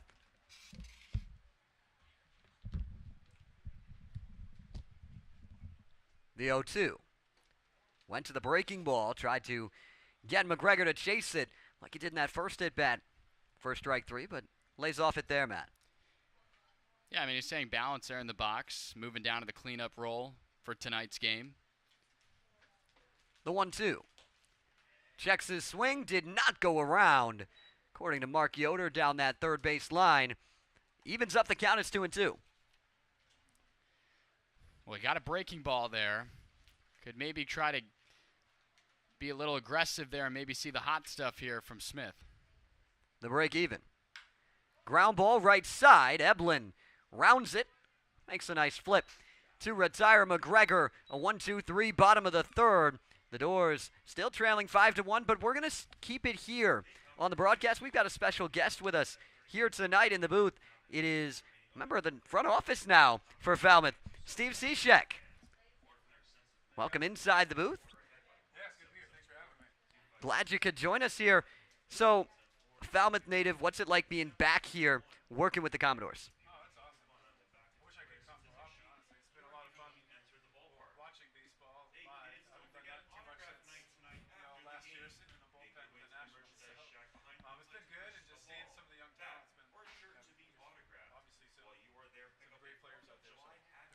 gotten a chance to talk to a couple of the guys. I've noticed.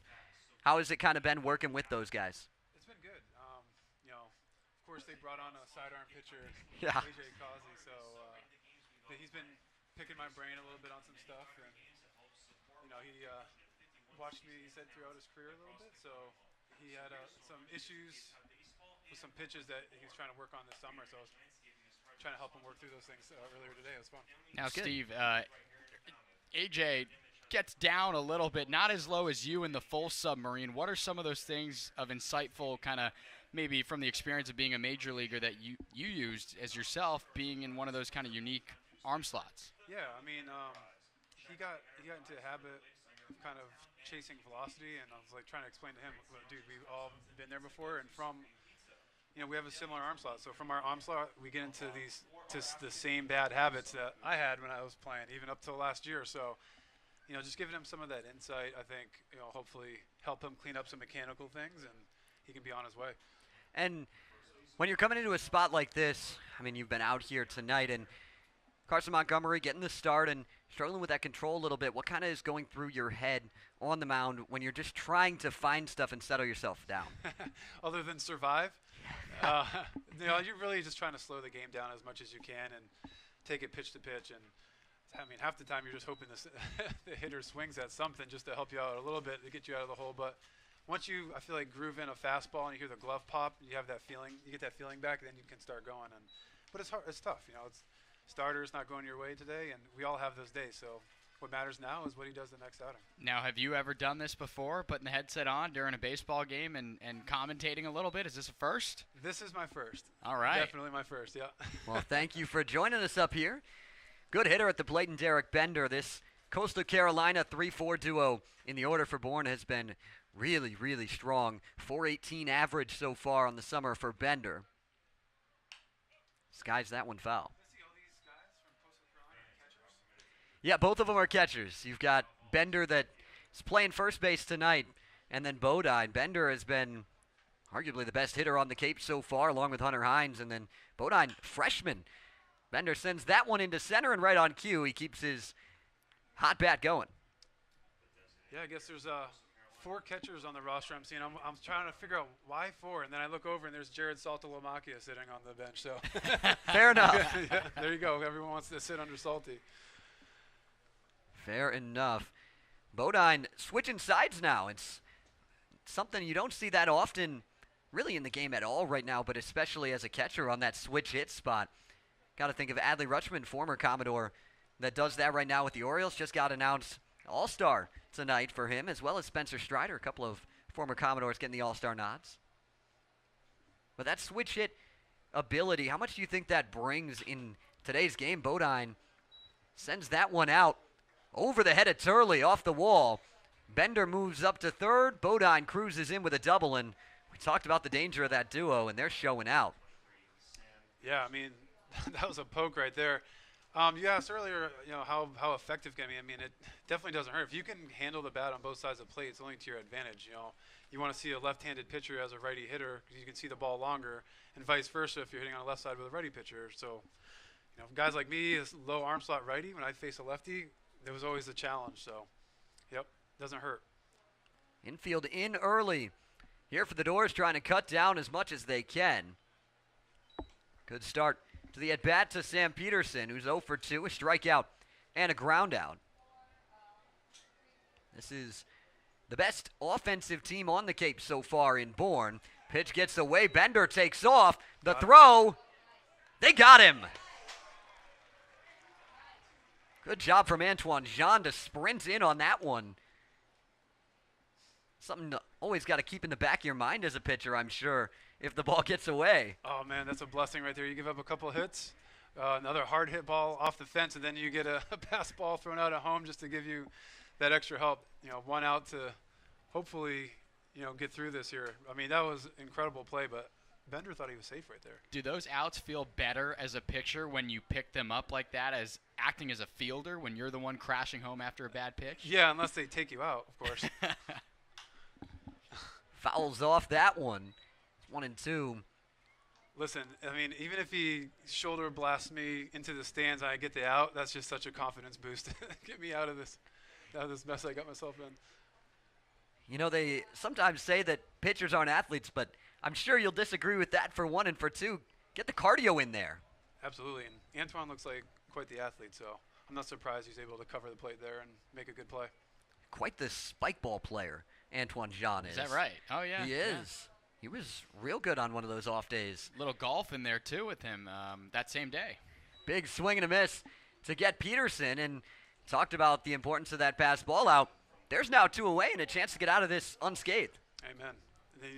If he gets out of this unscathed, I mean, that's going to be a huge confidence boost. And got to feel like any bit of momentum might be all Falmouth needs right now on a 4-game win streak. Everybody's feeling good, trying to get the bats back to the plate. They were down 4 going to the 5th. A couple of days ago against Brewster and put up a 6 spot. Yeah, I mean, oh man, this guy hitting's a monster too. So you got 2 outs, run around third instead of potentially no outs. You know, run around third with a run scored. I take this spot any day. Chops that one foul. Foster struck out in the first and then lined out back up the middle to Christian Martin, who was in a bit of a shift in his last at bat.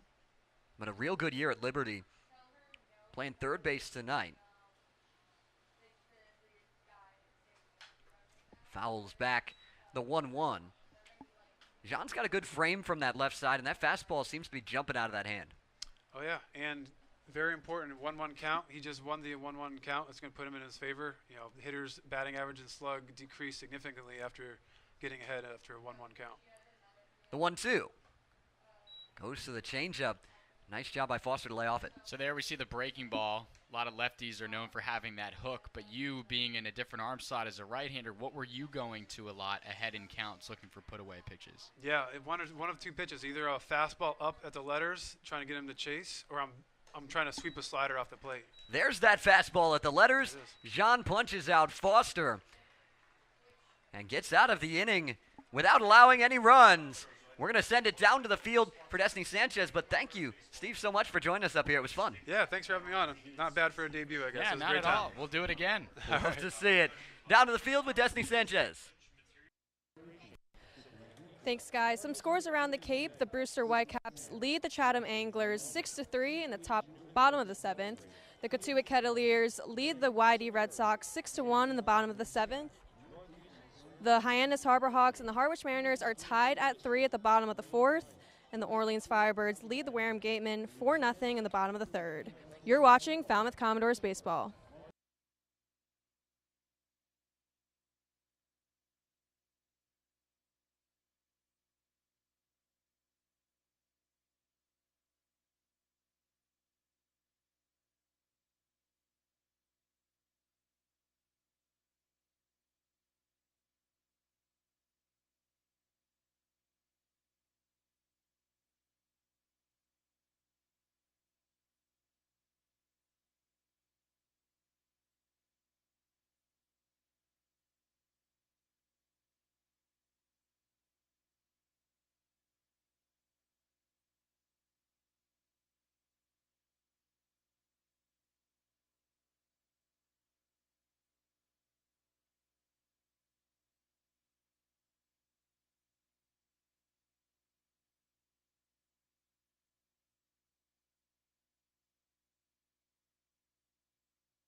Back up here in the booth for the bottom of the 4th, the Doors trying to take that momentum and get it going. Thanks again to Steve Cishek for coming up and joining us. That was a lot of fun, Matt. And now Joe Redfield trying to start it off and pick up where he left off, who had yet another hit in his last at bat. And more importantly, you come off putting in a big 0, the first one defensively since that first inning against Bourne, who has the hitting shoes on right now, getting out hit 8-2. At this time yesterday, it was Falmouth up big early. Redfield sends one the other way, and look at that. Another hit for Joe Redfield. 5 hits in his last 6 at-bats. Well, that one just looked like it was a trampoline on the lip of the grass there, just leaping over the head of Foster. I don't think he was expecting that. He's kind of walking around like right now, probably expecting to play that on his forehand running to his left. The hops sometimes on the grass are so unpredictable. That was the one thing that I liked playing on dirt infield, was that the hops are always so predictable because you didn't really have any other elements interfering with what you were expecting. Pulled foul. Cade Snell tried to turn on that inside pitch, but couldn't keep it fair down the line. This is the part of the order that the Doors had success with. Redfield scored the lone run to this point. Falmouth loaded up the bases with just one out in the second inning, but were only able to bring the one run across on the Gavin Turley sac fly.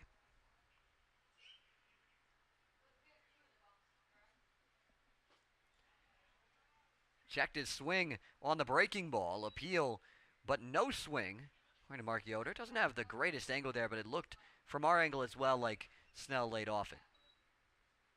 But with only 3 umpires, Yoder had to move into the field with that runner over at first base. So the left-handed hitter, he's the best angle anybody's going to get.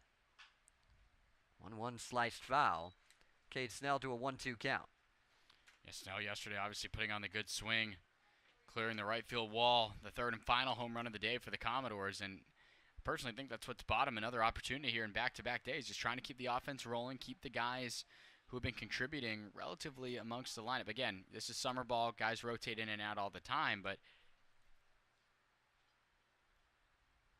1-2 outside. And a 2-2 count. Cade Snell working a good battle. He can swing it to all fields. 5 of his first 6 hits the other way. The lone ball that was pulled was the home run last night. And he got all of that baseball. The 2-2. Low and in, and Snell works all the way back. It's full. Yeah, we had a good look at it there at the Shark Tank at Spillane. Broadcast set up for the radio yesterday. On top of the dugout of the gateman. One of the most unique, probably the most unique setup I think I've ever had to call a game, Zach. But it was fun. The Doors dominated in their first effort at Spillane and keep the hot train moving here today. The 3-2. Misses low, ball 4. A single and a walk. And there's 2 aboard to lead off this inning. And here comes Scott Landers out to talk with Tristan Smith. Well, there's a mound visit, probably because of maybe the chaos of what's ensued this inning, but also because of the bat stepping in there, Gavin Keelan. Okay, these guys know that he's probably the hottest hitter on the Cape right now, given the trend of not only this Commodores team, but what Gavin's done in that stretch. And even with the left on left, they wanted to decide to pull the plug. That'll do it for Tristan Smith. The new arm entering for the Braves on the other side of the break. It's 5-1, Bourne in front, but Falmouth trying to fight back here on the Commodores Baseball Network. You could have a future big leaguer in the family. Become a part of the Falmouth Commodores community by hosting a player for the summer. Host families provide a home away from home for some of the best college baseball talent in the nation, and the bonds formed between the players and families can last a lifetime. All host families will receive a weekly allowance from the Commodores organization to help cover expenses.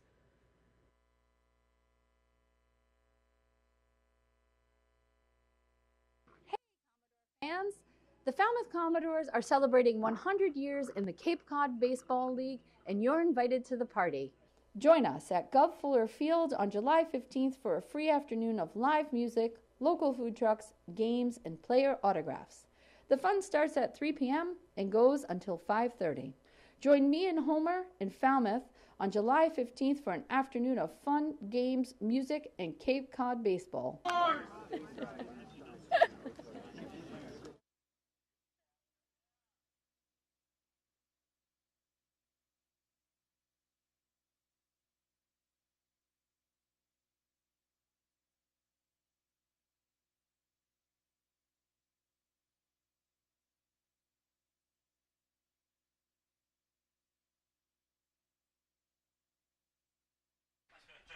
The new arm for the Braves is David Falco, redshirt junior out of Maryland, entering in relief.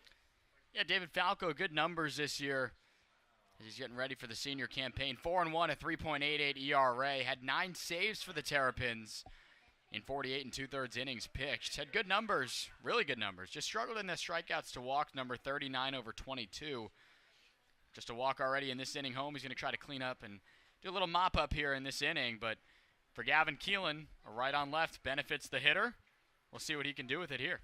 And you want to find a way to at least get one run in here if you're the Doors and cut into that deficit with 2 on and nobody out. You just saw Bourne have 2 in scoring position with nobody out, not get a run in the top half. That can flip some momentum. Absolutely. I mean, this is the big spot in this game right now. I mean, you're trailing 4. You don't need to do it all at once, but you need to at least show that you're not going away yet and that you're going to carry on productive at-bats moving in through this ball game.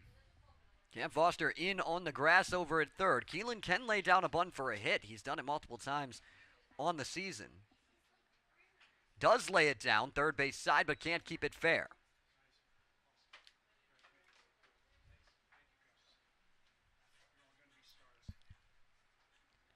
No 1 count to Keelan. He was hit by a pitch back in the second. Now gets to see Falco for the first time.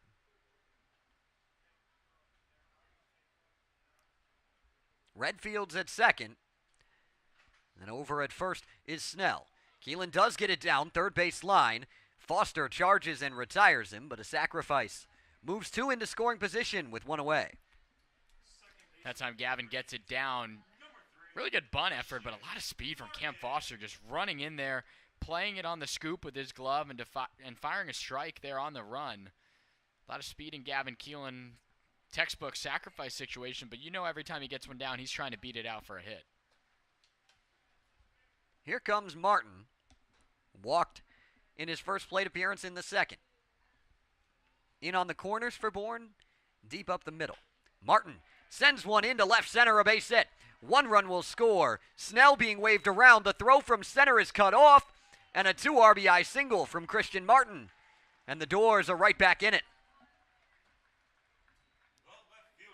Christian Martin continues to be on a tear for this Falmouth team. That's your RBI leader, who picks up number 10 and 11 on the year for the Commodores. Amongst active players, that is, because a couple of the guys ahead of him now are with Team USA, but wasting little time, getting one where he wants it, driving it the other way on a line, and real good throw, but Stanfield, but doesn't matter. It was cut off, and that's what you were looking for here in this inning. Turley takes high to start this at bat. He had the sac fly in the second. That scored the first run for the Doors. Now 2 more coming across here in the fourth. But a productive at-bat that was for Turley, and it's not going to come all at once, but you'd like to see him continue that momentum. There goes Martin. Throw from Pinckney is wide, and Martin swipes the bag, continuing to keep the game in motion on both sides. And the Doors trying to respond with a 3-run inning of their own and match the 3 runs put up in the third by the Braves here in the bottom of the fourth with a man in scoring position and 1 away.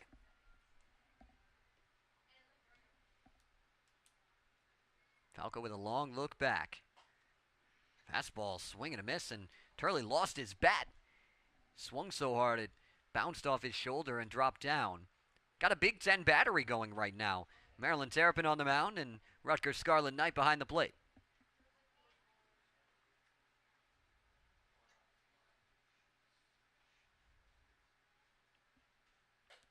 Elevates the fastball, and Turley goes down swinging.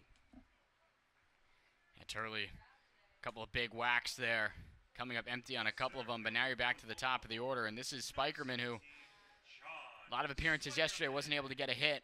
Today, just a couple of pop flies. Not a whole lot going on for John, but we know what he's capable of out of Oklahoma. You'd really like to see John find a barrel here and maybe put one into the gap. He's got a lot of speed, but you really want to try to bring in that run in Christian Martin.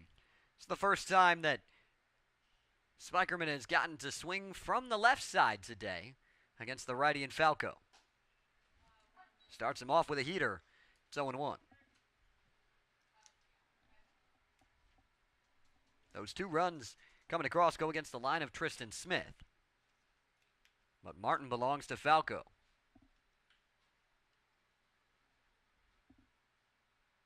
Dancing at second base. Spikerman comes up empty, reached for that fastball outside and couldn't get to it.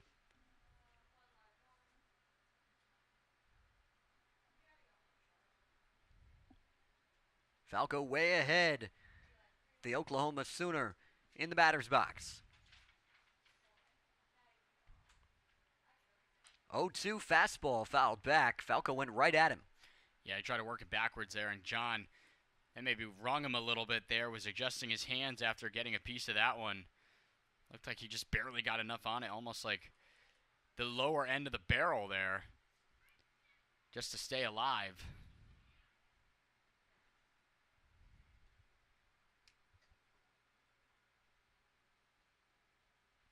Another 0-2. Slice the other way. That's going to get down. Martin will come in to score. Spikerman around first. He will head into second. The throw is late. And an RBI double from Spikerman. It's 5-4. And the tying run in scoring position. Well, John just puts one the other way. We were talking about looking to see him get going after all those trips to the plate yesterday. Puts one the other way with all his speed.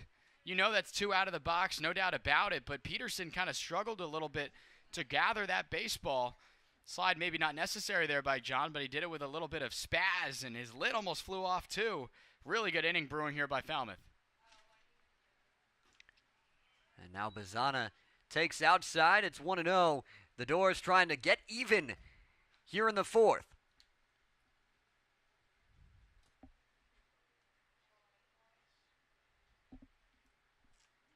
Bazzana 0 for 2 to this point.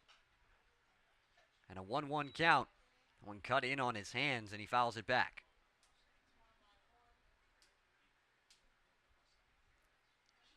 Bazzana had 3 hits yesterday, trying to keep that positive momentum into today's game. Single to the outfield should score Spikerman easily with his speed. Be going on contact with 2 away. Bazzana skies that one into left. Going to be a tough play. Peterson dives, and he makes the catch. Sam Peterson with a diving effort to keep Bourne in front. And rob a hit from Travis Bazzana. But Falmouth does get 3 back. And it's a 1-run game headed to the 5th on the Commodores Baseball Network. But before we get to the break, we're going to send it down to Destiny Sanchez. The Cape Cod All-Star Game is coming to White House Field in Harwich on July 22nd. Gates will open at 1:30 p.m. and a home run derby will begin at 4 p.m. First pitch is scheduled for 6 p.m. Tickets are $10 each with free admission for children 12 and younger. Tickets are now available online at capecodbaseball.org, at the merchandise booth, at the press box at Gov Fuller Field, or will be available at the gate on July 22nd. Buy yours today and come watch the top players from across the league all on the same field July 22nd. We'll catch you on the other side of the break. You're watching Falmouth Commodores Baseball.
Jonathan Vastine leads it off in the top of the 5th.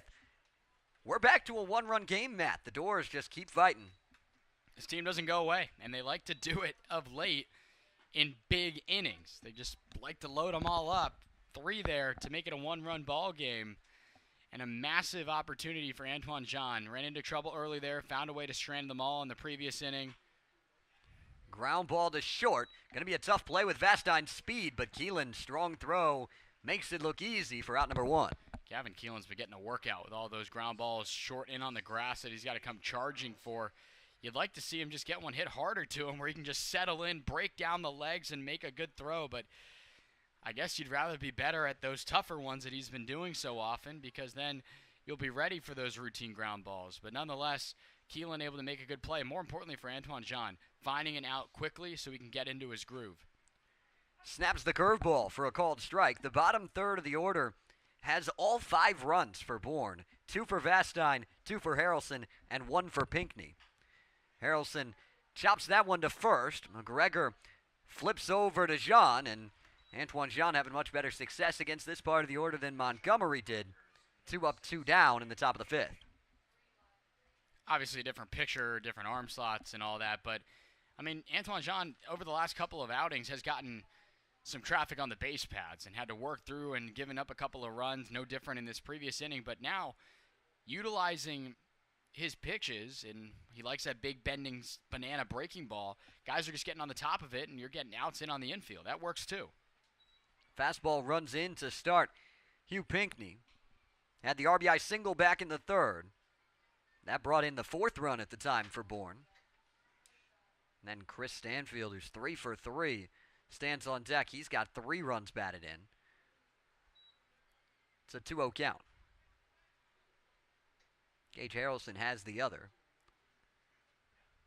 Jean trying to work the first 1-2-3 inning of the ball game from the Commodores pitcher, and he won't get to it as Pinckney sends a single into right field. The 9th hit already for Bourne, and the inning extends.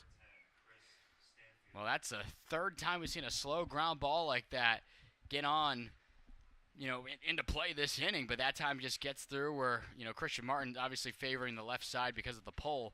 No way he gets over there to make the play, even with all that speed. It's a 2-out base runner on for Bourne. They'll check up on him.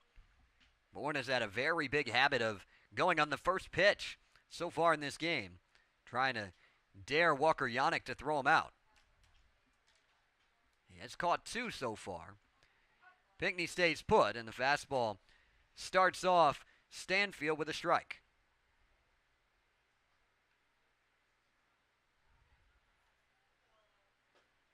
Swings through the change piece, and it's quickly 0-2. Well, this would be a really, really good effort by Antoine Jean.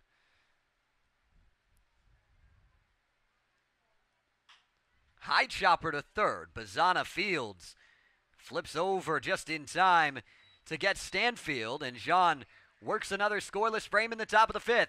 Falmouth bats right back to work on the other side of the break.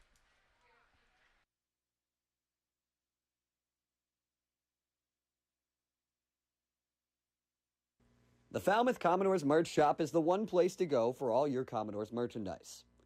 Check out our full collection of hats, including the official game hats of the Commodores, along with shirts of all kinds. And for those colder nights, don't worry, we've got you covered with hoodies and jackets. We've even got bats, balls, pins, and more for all your collecting needs. Speaking of collecting, this year the Commodores are celebrating their 100th year with plenty of Centennial merchandise. The Commodores merch shop is the one place to get your 100th year gear. All the Centennial merchandise is while supplies last, so make sure to get it before it's gone. And hey, you never know who you'll find when you stop in. And there's always something to tip your hat to. Come say hi to us under the press box behind home plate before we close up shop in the 9th. And as always, roll doors.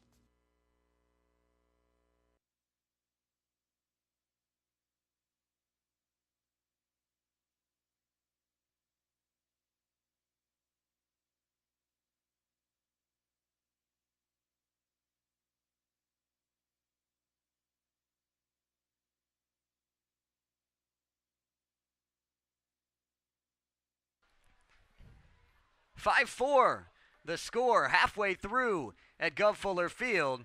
But all the momentum on the side of Falmouth. 2 straight zeros put up by the pitching and 3 runs put up in the bottom of the 4th. The only reason that this game isn't tied is because of the heroics out there in left field from Sam Peterson. Yeah, I mean, he has just kept this where it's at with that big throw and the big arm. And, again, you're getting opportunities, right? I mean, you're having to find ways to load on the bases and work gritty at-bats. We had seen that maybe through the first part of the order, only the 1 run in that 2nd inning for Falmouth. But that second time through, the guys came alive. The bottom of the order did its thing. Christian Martin with the 2-run single. You'd like to see what John Spikerman did to get out of a little bit of a funk that he was getting himself into. But my point is, every given night, whether everyone's clicking like we've seen during this win streak, or you might have your 7-hole hitter be the guy to come through, and then it's a leadoff guy doing it as well. Everyone in this order is capable at the moment. Walker Yannick will try to start a rally here in the 5th. Runs in the 2nd and the 4th for Falmouth, both starting with a leadoff single from Joe Redfield. The line is final for Tristan Smith. He worked 3+ innings, 3 hits, 3 runs, 2 walks, and 3 strikeouts. Fastball by Yannick evens things up.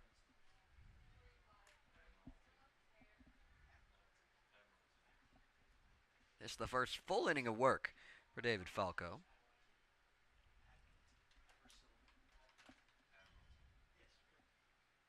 Yannick has a lot of pop in that bat.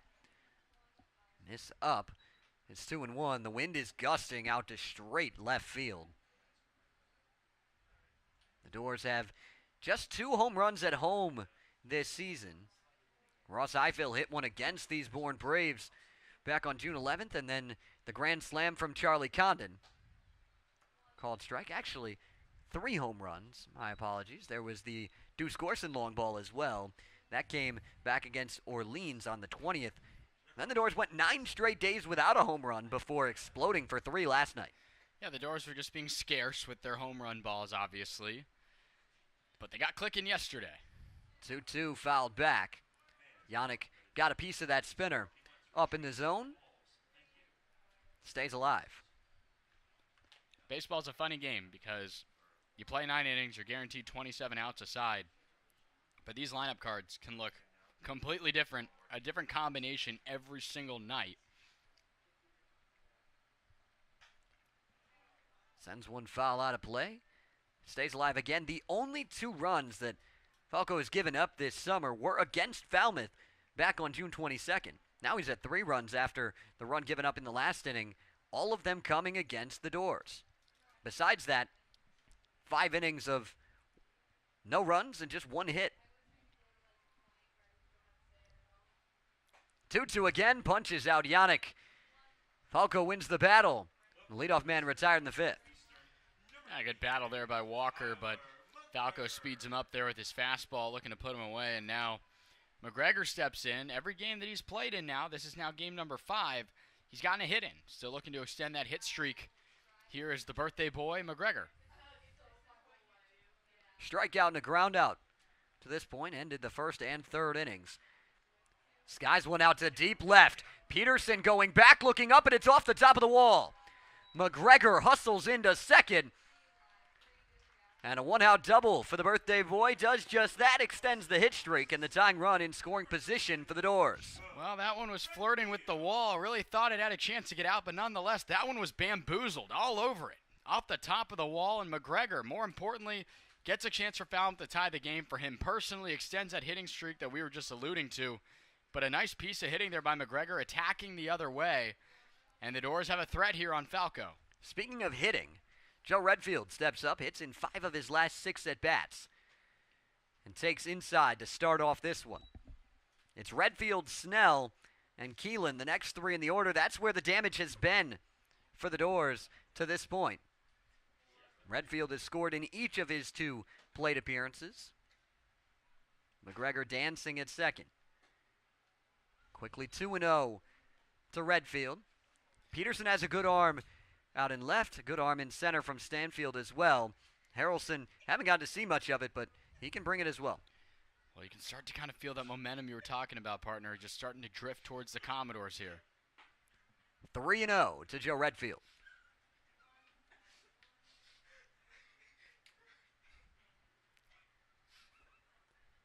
McGregor creeping off that bag. He's going to have to get a good jump if he wants to score on a single. First base is open here. And they'll give it to Joe Redfield. 4-pitch walk. 1st and 2nd with just 1 away. And here comes Cade Snell. Well, Joe Redfield has reached in every one of his 3 at-bats, almost like a trend he had yesterday with those 3 hits. But nonetheless, Cade Snell, big bat in yesterday's game. He's going to step in with a quality opportunity. Anything through here would probably certainly tie this ball game up. Vastine holding the runner at second.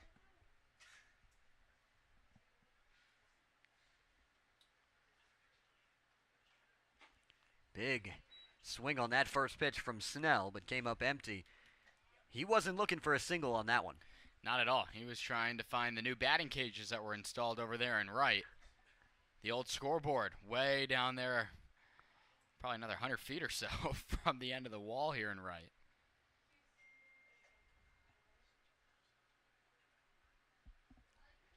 But nonetheless, you're looking to attack. Falco drives with that fastball. We saw McGregor put it out to left. Snell with a line drive, single into center field. They'll hold up McGregor. He had to wait to see if it was going to drop. But a single from Cade Snell, and they're loaded with one away in the bottom of the fifth. Well, the Commodores have the hitting shoes on right now. It seems like just a moment ago they only had 2 and were getting out hit 8-2. Well, now they've already gotten up to 7. And the hit parade's starting to work a little bit here for the Commodores. Second hit of the inning. And again, that hot bat for Falmouth, looking for his first hit because he was plunked in his first at-bat. Gavin Keelan has a chance to maybe give the Doors the lead. Chops it foul. 0-1. 340 hitter on the summer. Still no official at-bats today with the bunt. The hit batter, McGregor standing at third. That's the tying run. 0-1. Line drive, right field. Slides out of the glove of Harrelson. McGregor comes in to score. They throw to second to get the out. So a fielder's choice on that one. A 9-6 fielder's choice, but it brings in the run, and we're tied at 5. Well, you rarely see those, but as you mentioned, Zach, it's an RBI. The run comes in, and you tie the game. Only took Falmouth 2 innings to get this thing tied up after a big number put up a few innings back by Bourne. Christian Martin had a 2 RBI single in his last at-bat an inning ago, trying to give the Doors their first lead of the night. That came against Falco. Keelan checked up on over at first, but he slides in ahead of the tag. It's a good firm pickoff attempt there from Falco. Yeah, nice little move there to quickly step off and fire towards your left shoulder. Made it close. Keelan was certainly back, but that even caught me up here. Even another one there. And check on him again. Keelan doing a nice job to dive to that outer part of the bag and make Bender have to go as far as he can to slap the tag on him. And with all that speed from Keelan, he only swiped 2 bags this year at Louisville. Martin squared, but pulled back on that heater for a called strike.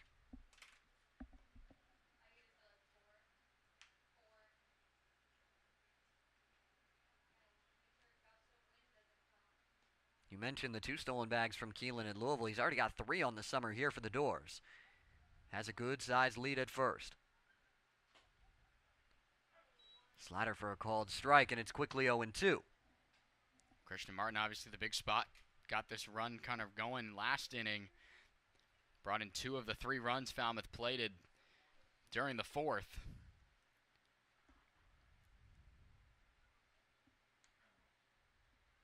The 0-2. Outside, check swing, no swing, and it's 1-2. Scott Landers disagrees on that third base side, but sits back down, and it's 1-2. That's tough. A lot of the ways I've seen a lot of guys recently hold back the swing is they almost let it fall off their shoulders there as they're starting towards the plate. Martin did his best impression of that to stay alive. The 1-2.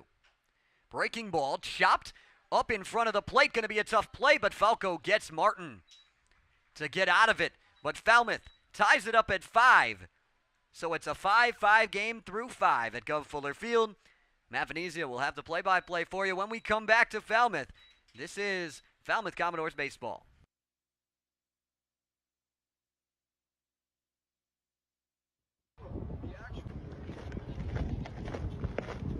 One movie for the rest of my life. Let's go. Hold on. Gladiator. Yeah. Step Brothers. If I could only watch one movie for the rest of your life, what would it be? I'm going Step Brothers. Got to. Will Ferrell. Probably Billy Madison. That's my. I like Mike. Feel the drums. Miracle.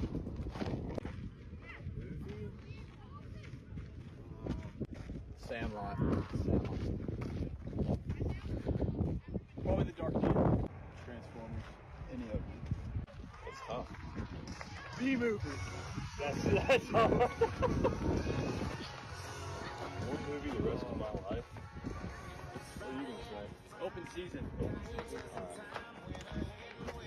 I'm gonna say Saving Private Ryan.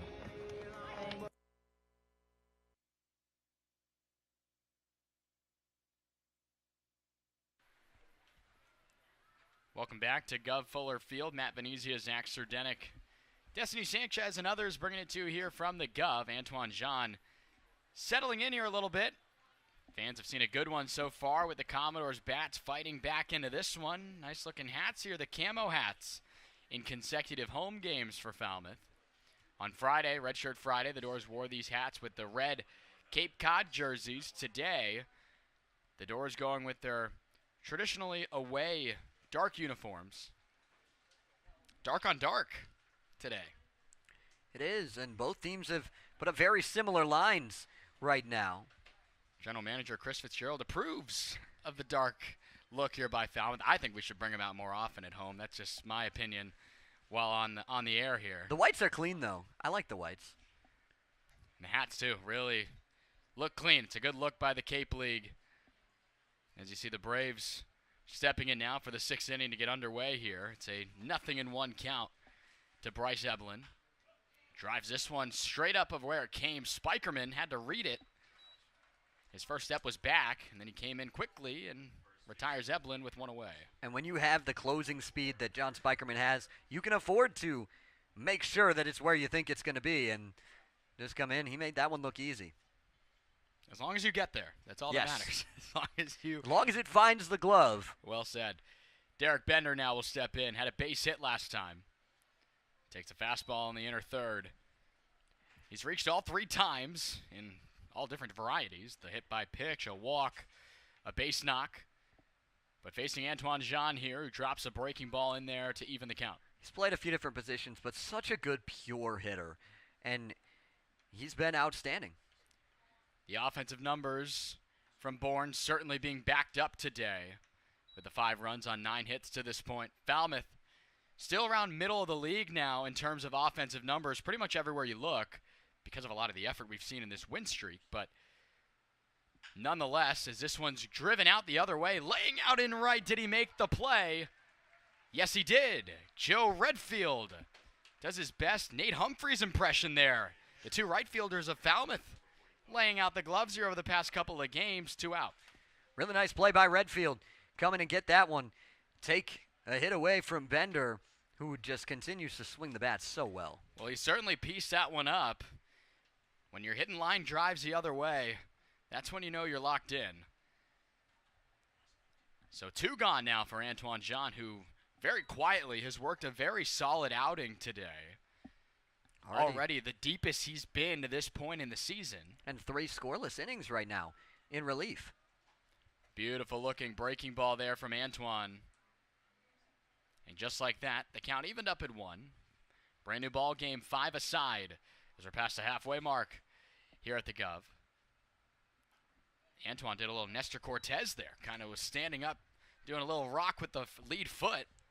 And you mentioned the 5-5 ball game here. In a game like this, more often than not, the next team to score is probably going to win the game. Well, it's not the Braves just yet. Swing and a miss there at the breaking ball. Antoine Jean fired up after that one. He's pitched 3 scoreless, keeping Falmouth in this ball game with the bats of the Doors coming up on the other side of the break here on the Commodores Baseball Network.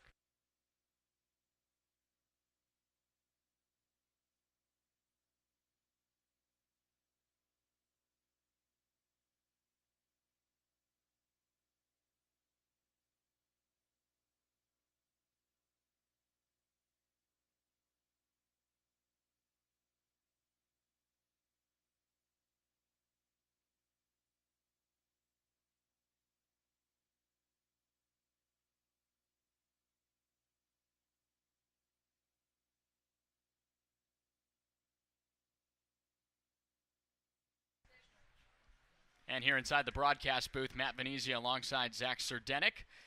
We've had a good ball game. Again, every game during this win streak of Falmouth, Zach, has been so exciting. The team has never really been out of any ball game because, well, they've been winning every one of them. But even today, trailing by a hefty number early by 4, and you still have 4 more sets of at-bats before this game reaches 9 innings, yet Falmouth has already found a way to tie the game. Why has it been that way for this team over the past now 5 games? It's just hitting is contagious and winning is contagious. You find a way to keep things going 1 through 9, and they've done that. You get base runners, and you continue to push forward and see how far you can take it. They've done that really, really well. It's been impressive what this Falmouth Commodores team has done, and regardless of the arms that have been used, right there we saw Antoine Jean, who hadn't thrown since that Hyannis loss right around a week ago. But again, different bat stepping in, creating opportunity. A big 0, that's 3 consecutive, put up against really the best offense here in the Cape League so far, the Bourne Braves.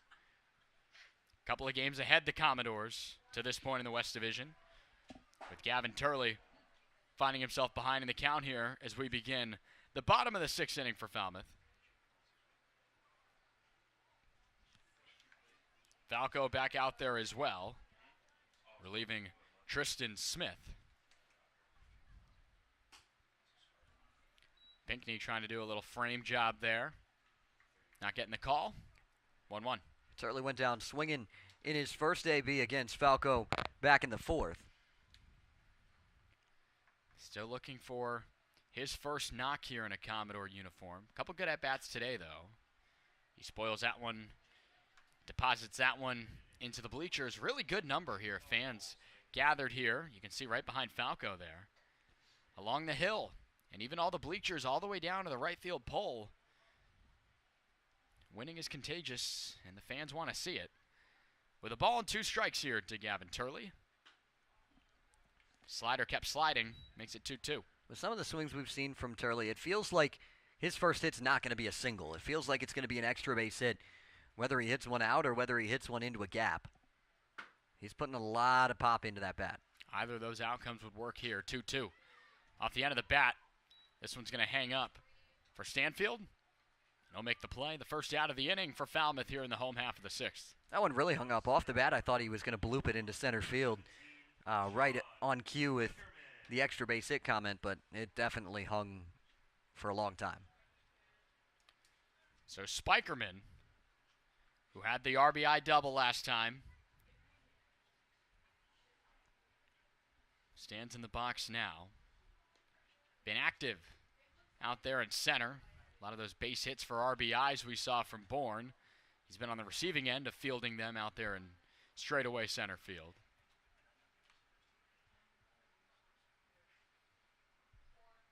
But David Falco now into his 3rd inning of work.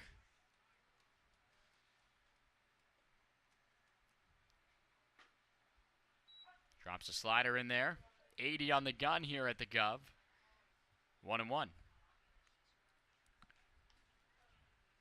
These two teams tied back in their first meeting here, but with the way the offense is going in this game, it feels like it's definitely not going to finish 5-5. Probably not. And the last time and the only other time the teams have met here at Gov Fuller Field was the 2nd game of the season. Game ended in a 3-3 tie. The only other outcome after that, 6-5 loss over there at Bourne. John over the top of that changeup, 2-2. And you want to talk about the difference in lineups between the two teams, the 18 guys that started in that game, the 2 batting orders. The only 2 guys that were in the order for that first game are both on the Falmouth side, and it's Gavin Keelan and Christian Martin. They're in the middle of the infield today for Jeff Trundy.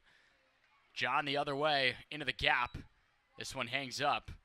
It's going to be played out there by Peterson, running over to his left. A couple of fly balls here by the doors with 2 gone.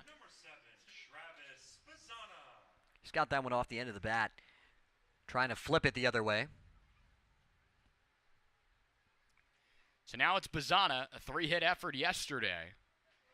Hitless to this point today, but there was a great effort out in left by Sam Peterson, robbing Bazana of a knock, as well as an RBI. John Spikerman was already in at home, watching that one be caught out there in left. A couple of Gold Glove plays by some outfielders today for both these sides. These teams definitely flashing the leather a little bit, trying to keep the offenses somewhat at bay. They've been both red hot coming into this game, so not too much of a surprise that they're both swinging it well tonight.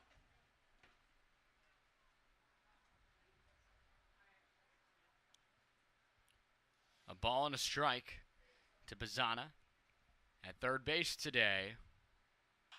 As he lines one down the left field line, that one will get in for a base hit. Bazzana picks up knock number 1. And he does his best impression there to reach with 2 away. Just send it the other way, continuing to swing the bat well the other way.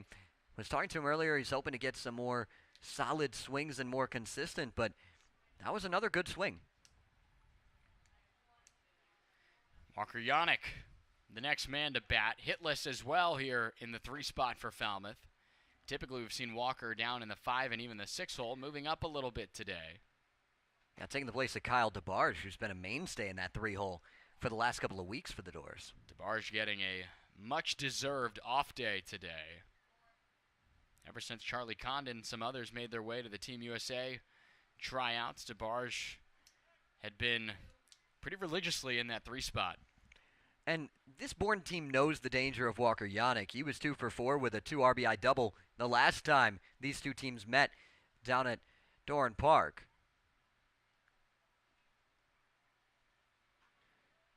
Don't be surprised to see Bazzana here in motion at some point in this at-bat. You want to try and get that man into scoring position, potentially bring him around. He stole 36 bags at Oregon State. He's got an interesting little setup. He'll start really close to the bag, and then he'll kind of shuffle off and try to get his timing going that way and all that momentum towards second base.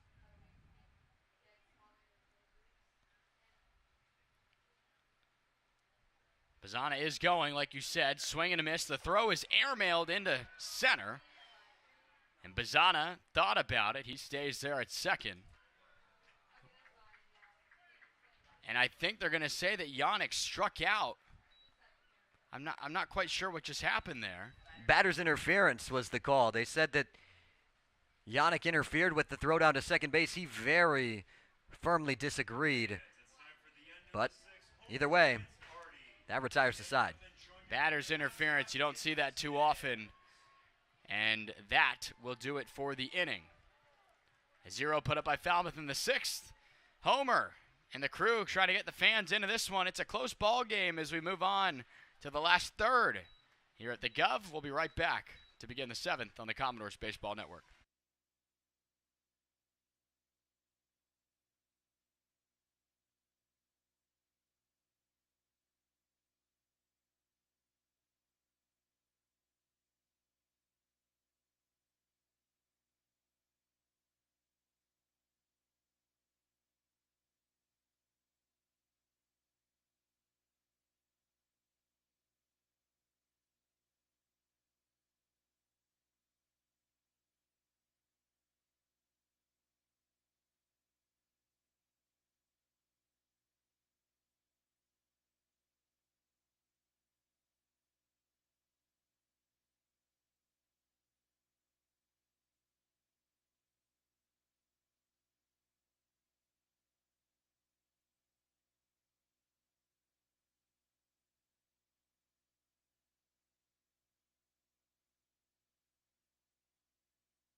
Antoine Jean's day is over. Really good stuff in relief of Carson Montgomery settling down the pitching staff here, and it'll be next for Parker Coyle.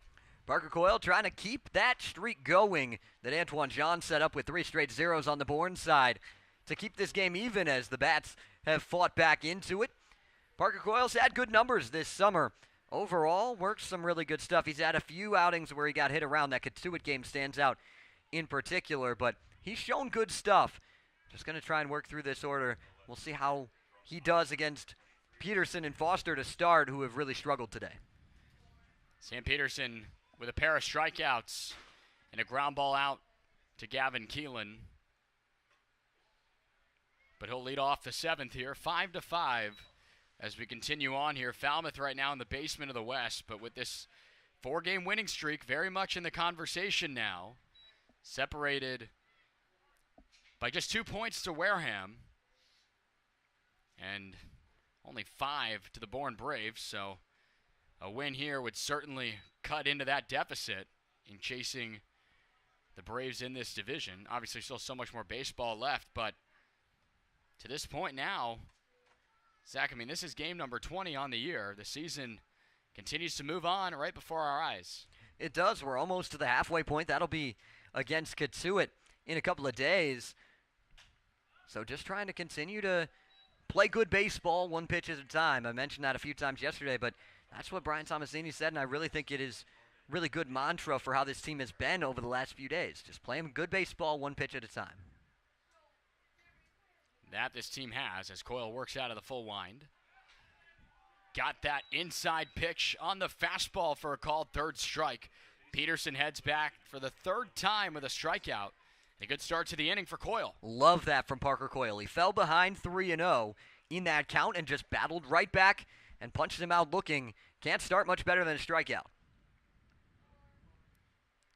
Now Foster, he's hitless in 3 tries as well.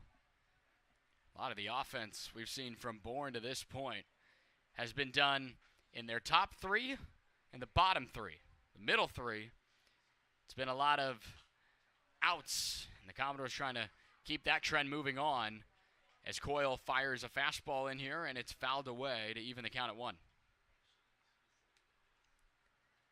Antoine Jean did a really nice job of silencing that attack. Let's see if the bullpen can keep things going.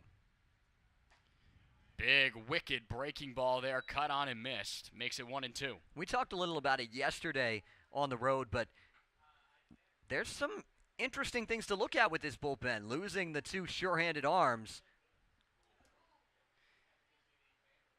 That one looked like it got Foster there off himself. It'll be a foul ball. He'll recover himself there, walk around a little bit. That doesn't feel good, but back to the bullpen that we were talking about. Without Casey Hunt, without Paul Benzani, it's going to be shifting roles for some of these guys, and some of these new guys are coming in as well to take those spots, but it's going to be a different look than we saw through the first almost half of the season to this point. Saw Joey Ryan go yesterday in the 9th. Obviously Falmouth up 6. He's one of the guys we think could be maybe used in later close ball games. We'll see who it'll be tonight. You'd have to think the way it's going, it'll still be close into the 9th. Deep drive here to center. Spikerman backing up. He'll make the play just a couple of steps in front of the wall. And a loud and long second out of the inning. That ball was tattooed off the bat of Foster, but if it finds a glove, it finds a glove, and that's all you can ask for. So this will bring in Vastine.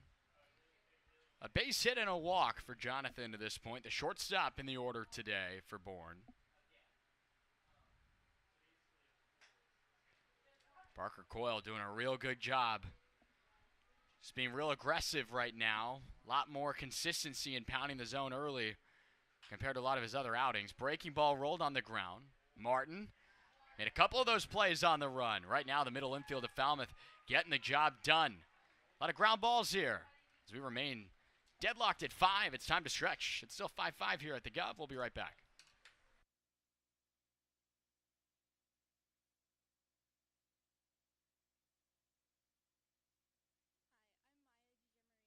I'm from Bethesda, Maryland. I am here as a game day operations intern for the Falmouth Commodores, and I will be going to North Central College in Naperville, Illinois, and I am excited to be here all summer. Hi, my name's McKenna. I'm from Allentown, Pennsylvania. I go to Penn State University, and I'm a videographer intern this season. My fun fact is that I hate cucumbers. Go Commodores!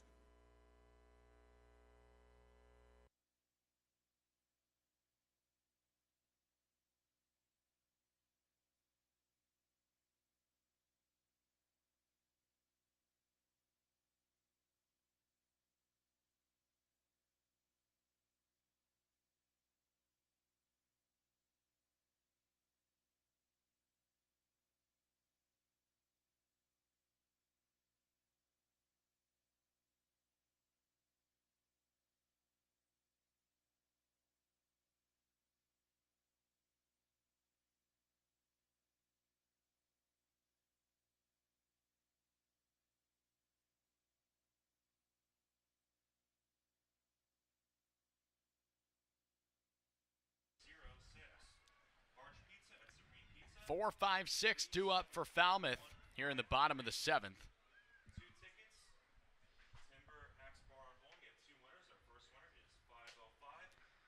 Walker Yannick appears to be leading off for the Commodores, and it was ruled a batter's interference.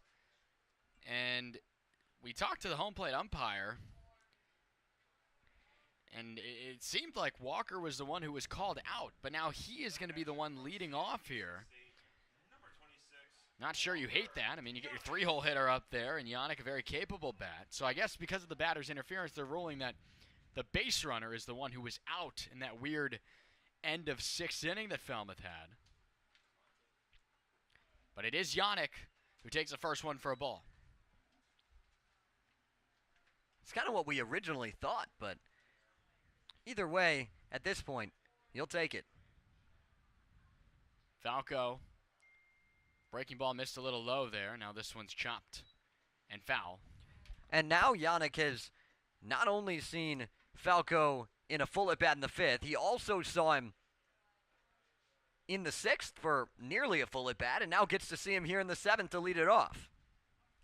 To the advantage of the hitter, you would have to think, with this all these extra looks at Falco. Yannick went chasing that one up the ladder, came up empty, 1-2. Frustrated with himself after that swing. Falco raised that fastball up and just couldn't catch up to it. 5 runs on 8 hits and 1 error for Falmouth tonight. Nearly identical with Braves, who are 5-9-1 on the line. Yannick can't catch the fastball up and away, the first out. He has not seen Falco well. A couple of punch-outs against him to this point. But this is the dangerous part of the order. You got Tyler McGregor, and then Joe Redfield is the dangerous part of the order himself. I think Scott Landers wants to talk about what just happened there, and I wonder if he's talking about the same thing we are. He waited till after the at-bat to come out, though. I'm not quite sure. You know, because we asked home plate umpire Jerry Brezit, he said the batter's out. We asked him that in between innings. We yelled down from the table, from up here in the booth. But nonetheless, just a very interesting situation. And it seems like the conversation there being finished up behind the plate. So I guess we'll play on. Tyler McGregor now with 1 away. Had the double out there to left the other way. Nearly climbed over the wall on that one. First pitch swinging, got jammed on. He sends a foul. Yeah, gave a really good swing there. Got himself going, and that's what allowed him to eventually come in as the game-tying run.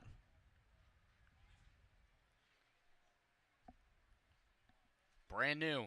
As Falmouth gave up 5 runs in the first 3 innings. Only took 2 more innings to get them all back. Meanwhile, up the middle, weird hop off the bag. A tremendous play, receiving it off the bag, and McGregor's going to beat it out. That was something at shortstop from Vastine. That ball was slow, and I was watching it, and I figured it was going to hit the bag, but what an adjustment in the air, and he almost got McGregor. That's a base hit. Ruled here, McGregor with 2 knocks. Again, another multi-hit effort from Tyler McGregor, who by now, to this point in the year, entered today's game 7 of 17 to this point in the season. Right up there flirting with that 500 batting average since coming in here as a late addition to the roster. And it doesn't get any easier with Joe Redfield, who's reached in 3 straight tries, a pair of base hits and a walk to this point. On the 2 hits, he came around to score on them. As he stands in with 1 away. Watching the fastball outer half. Called strike, 1-1.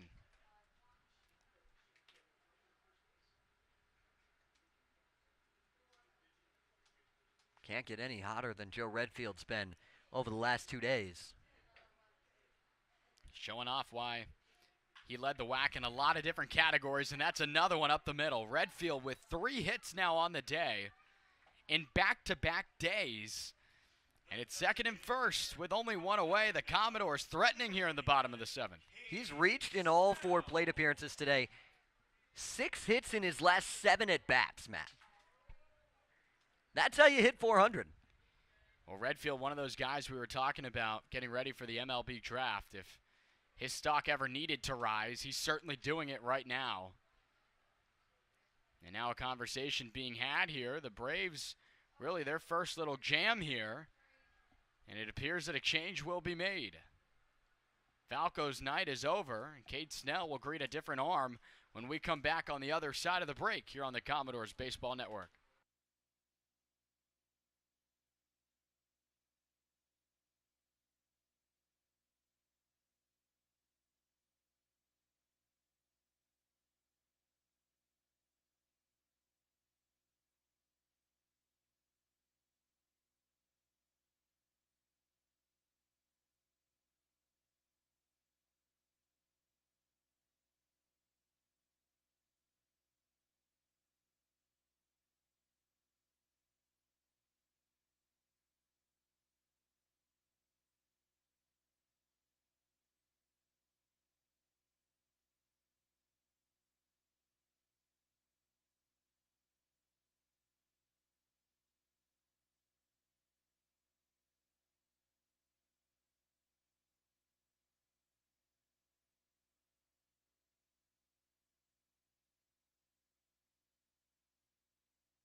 Ryan Free, the left-hander, will take over now in a jam here. And first batter we'll see is Cade Snell, but Free out of Texas Tech.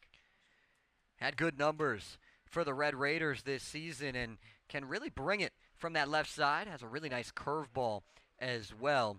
Going to try and use those to get through this part of the order that's had a lot of success so far tonight.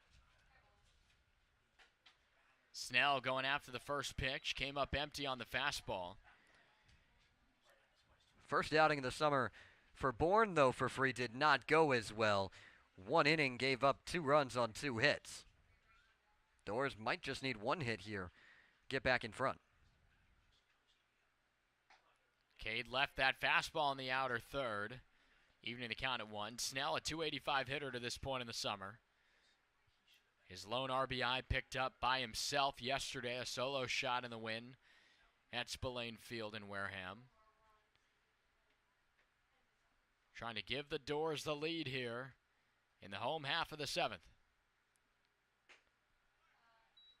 3 straight fastballs, that one missing low and away. We'll see if he goes to the breaking ball here.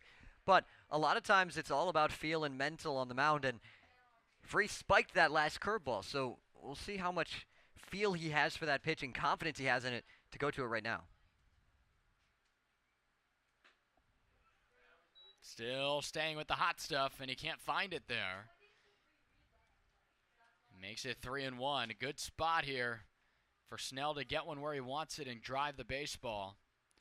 But if not, Gavin Keelan awaits on deck.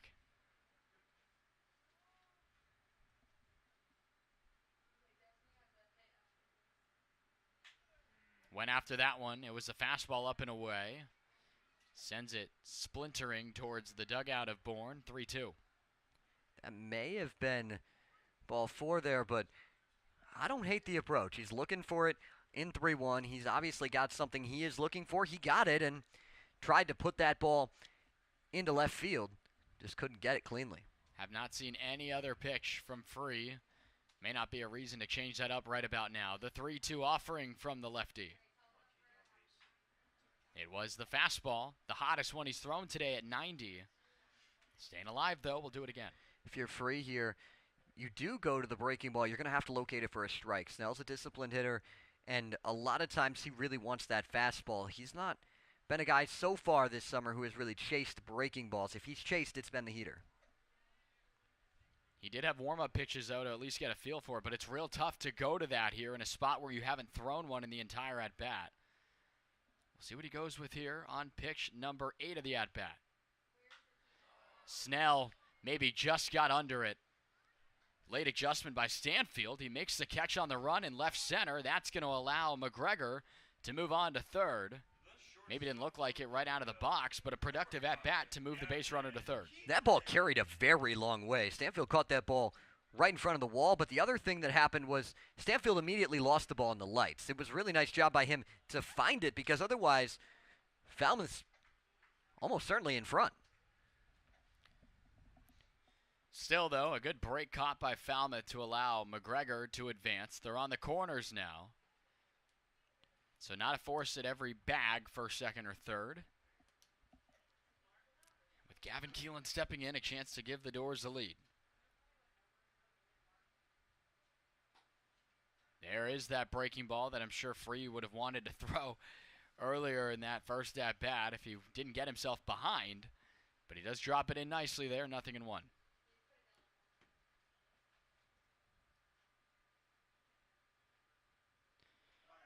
Going on the pitch. It's going to be a stolen base, is now just running in there. No one really even threatened to throw down as Redfield just casually trotted into second. Probably one of the easier stolen bases he'll ever add. Can't get much easier than that. Right. But it is 0-2. A base hit could score 2 for Falmouth. The offering. Went up the ladder, swing and a miss. Free gets out of the jam, picks up 2 outs, and keeps this game tied at 5 as we move on to the 8th. Someone's got to win it, and it's getting down to the wire. We'll be right back on the Commodores Baseball Network.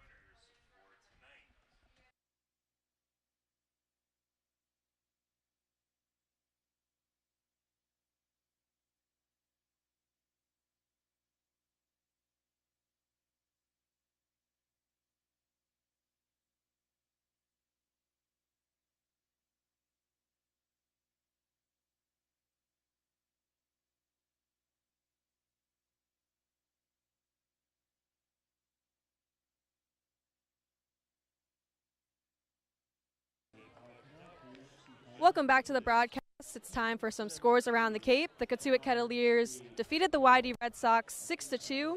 The Brewster Whitecaps defeated the Chatham Anglers 6-3. The Hyannis Harbor Hawks lead the Harwich Mariners 6-5 in the top of the 8th. The Orleans Firebirds are ahead of the Wareham Gatemen 5-3 in the top of the 7th. Back to you guys in the booth. Thank you, Destiny. A lot of those games being of interest to the Commodores. Those scores around the Cape League.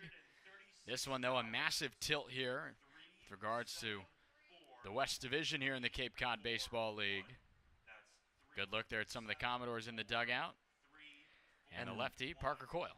And Coyle's getting himself going. He's trying to keep things going. But back to those scores we were talking about. A couple of games that are looking the way that Falmouth would want them right now. Orleans doing well against the Gatemen, up 5-3 at Eldridge Park, as Destiny mentioned, and then Harwich just tied it as we speak against Hyannis. If things go the way they could here for the Doors, could be sitting in pretty good position all of a sudden in the West Division. And as we mentioned, though, earlier, still a lot of time left in the summer, but you're putting yourself in a position to be in position. There is a substitution with the 9-hole coming up. That would be Gavin Turley out in left. Nate Humphreys has now come into the ball game. Humphreys swung a really, really good bat yesterday for Falmouth. Picked up 2 knocks, including a 2-run home run yesterday. And in this close game, in an at-bat that would be in the bottom of the 8th, Jeff Trundy playing his cards here to get one of the more hotter bats in this Falmouth roster, not in the lineup today, but getting that big bat in there in the caboose slot in the order. He's also an outstanding defensive outfielder as well. The other way, Keelan laying out, can't get it. It's going to be a base hit. And a leadoff base runner worked on here by the Braves. They say when you enter the game, the ball finds you.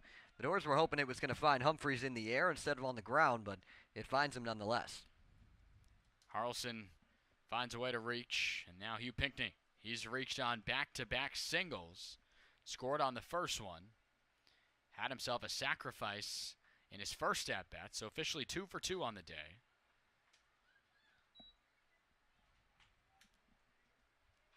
The top and bottom of the order, as we talked about earlier, has been really good for Bourne. It's been the middle part that has hurt them. The Doors trying to see if they can get a ground ball here, or at the very least retire Pinckney before getting to that top half. Breaking ball stayed upstairs to Pinckney, who today has seen the ball very, very well.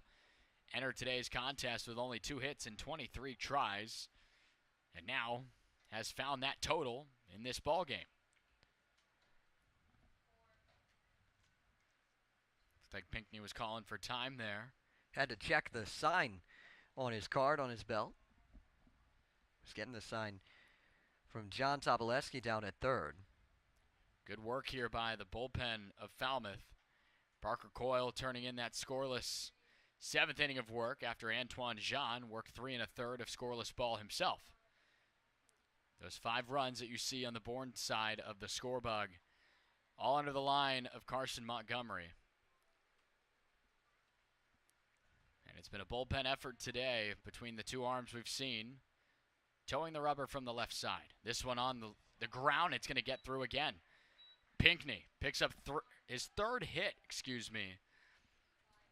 and 2 singles to begin this 8th inning with nobody out. Just sliced again. Got a breaking ball and didn't try to do too much with it. Took it the other way, deposited it out there left, and I'd be surprised if this wasn't a sacrifice attempt here from Stanfield, even though he's got 3 hits, just because of how the way this game has been played so far. Well, he has a ton of speed, so he could lay it down as he is right now and still maybe even beat it out. Didn't get that one down there, but it is called for a strike. A late addition to the roster for Stanfield.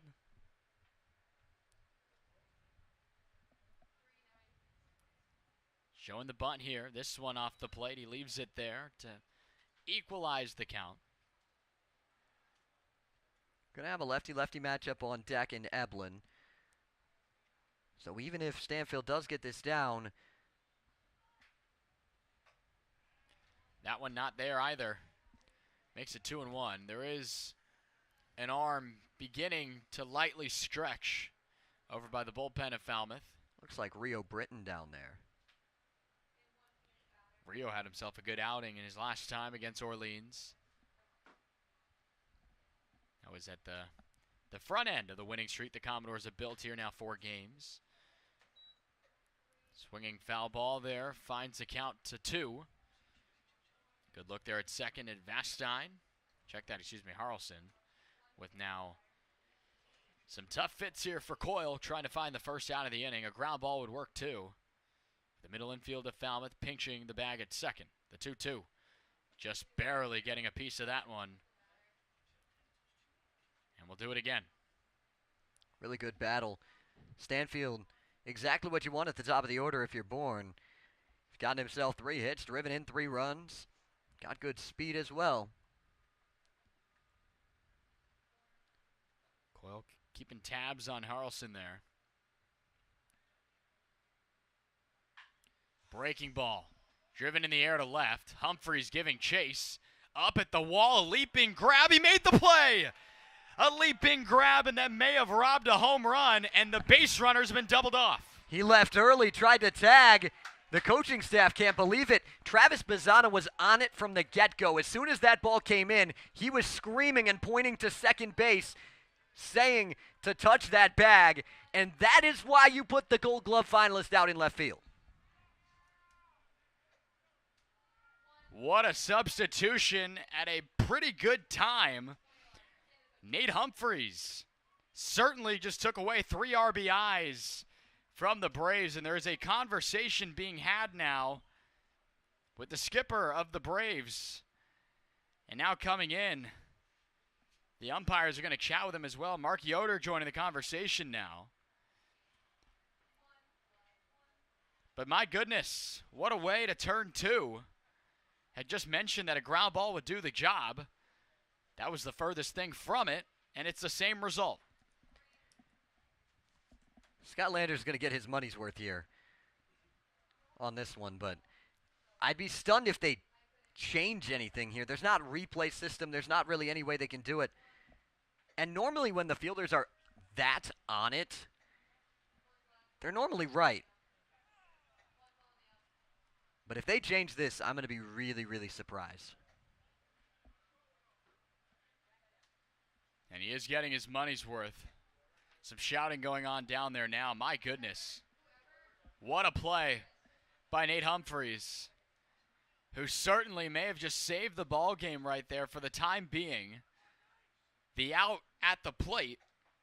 And Chris Stanfield certainly, obviously, will still stand, and he is still out. And again, the Braves want more of an explanation.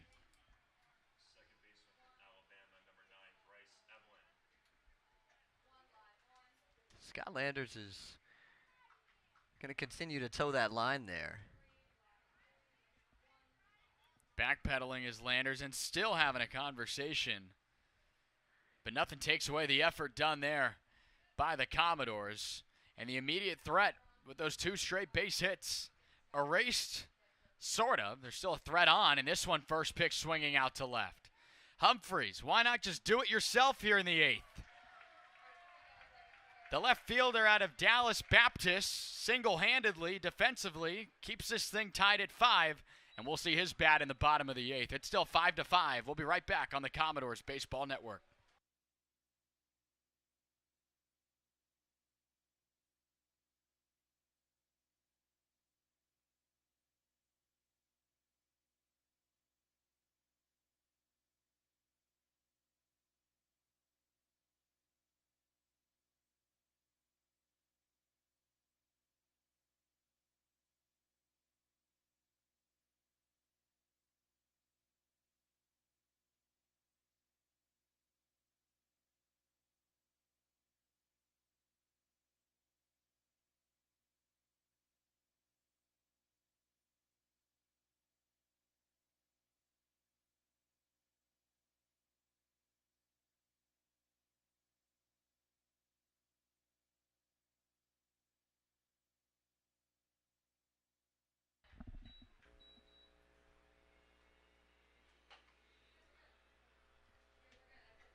We're ready to go here for the bottom of the 8th inning, but Nate Humphreys, my goodness, we saw his glove do the job there.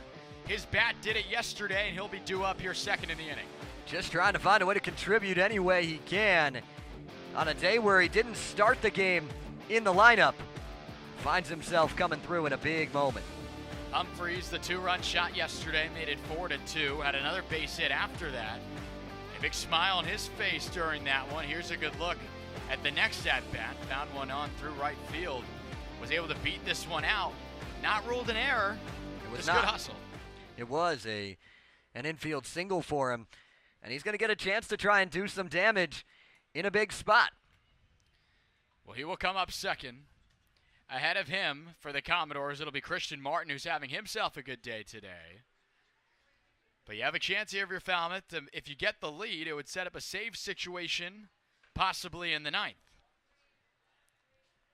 And boy, would that be a flip after that ball off the bat of Stanfield. Looked like it was going to leave the building and give Bourne the lead. What a play. And more importantly, the Falmouth defense and pitching staff has sported 5 consecutive scoreless innings. Pretty mere replica of what happened yesterday at Wareham after all those runs early on in the first half of the game. The Doors had themselves a very good pitching effort the rest of the way through after that, putting up a total of 5 straight zeros to end that ball game against the Wareham Bats. But it is Christian Martin now, representing the go-ahead run for Falmouth. With Ryan Free out there, worked out of the jam last time, coming in to work in the 7th.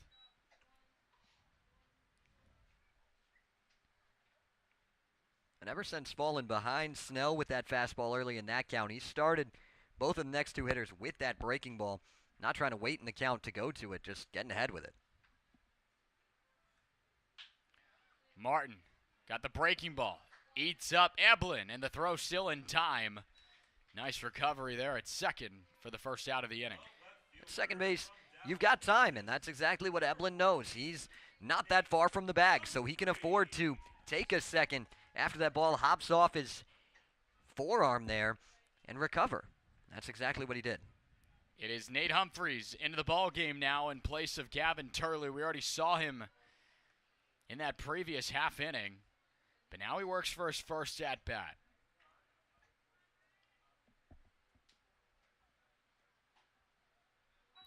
Sees the fastball all the way into the glove of Pinckney. The 0-1 recorded. Big numbers yesterday, starting to break out just a little bit here for Falmouth. In the win against the Anglers the other night, Martin, Keelan, and Humphreys combined for 9 hits and 15 tries. 5 runs driven in that effort. And now a conversation here. Just trying to get on the same page, or is this more of an attack style to the bat for Falmouth? I think it might be a little bit of both. Trying to set yourself up and where you're at, but he's been exclusively that fastball, curveball type mix and trying to see how he wants to go at Humphreys and then Spikerman to follow him. John Spikerman is the man waiting on deck. A lot of speed in the on-deck circle. A long look for the sign from Free.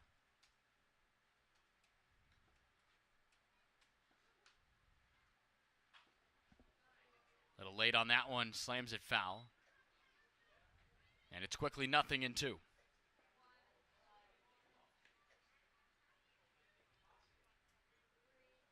A lot of offense in the first half of this ball game. Not a whole lot since, just good defense on display from the arms as well as the fielders. The 0-2 to the new left fielder in the ball game for Falmouth. Nearly caught Humphreys up high, and in defense, it looked like he went around, and he did. Not the way you want a swinging strikeout to look. Humphreys maybe had no choice but to react that way, and there's 2 outs quickly. Bit unfortunate there. Would have taken some real acrobatics from Humphreys after he started the way he did to stop his swing and get back to that spot. It is John Spikerman with 2 outs now, representing again the go-ahead run for Falmouth here. Ryan Free working really well since coming in relief. As this one misses a little low. David Falco ate up 3 1/3 innings. Gave up 7 hits and 2 runs. But Falco, Free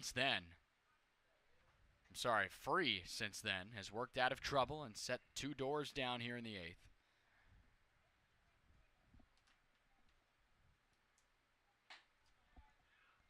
It's a good take just off the plate. Hitters count now ahead of it 2-0. I think they're going to be careful with Spikerman. He's not somebody you want to put on the base paths at all with his speed, but He's a right-handed hitter in this at-bat, the switch hitter at the top of the order. With a lefty on deck in Bazana, I think they're going to be careful with Spikerman. That one nearly got John. My goodness, what a call behind the plate for the first strike of the at-bat. Spikerman crouched that plate there, and he certainly thought that one was in, but Jerry Baresh right away with a called strike.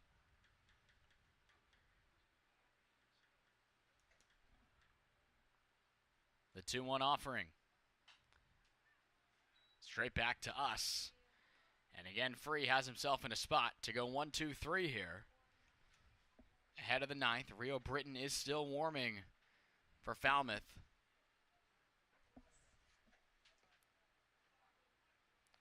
Two righties and a switch hitter due up for the Braves.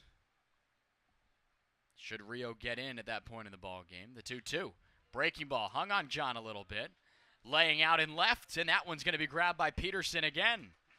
He's made a couple of those. The left fielders having themselves a ball game here in the later stages, putting up zeros to keep this thing deadlocked at 5 as we move on to the ninth here on the Commodores Baseball Network.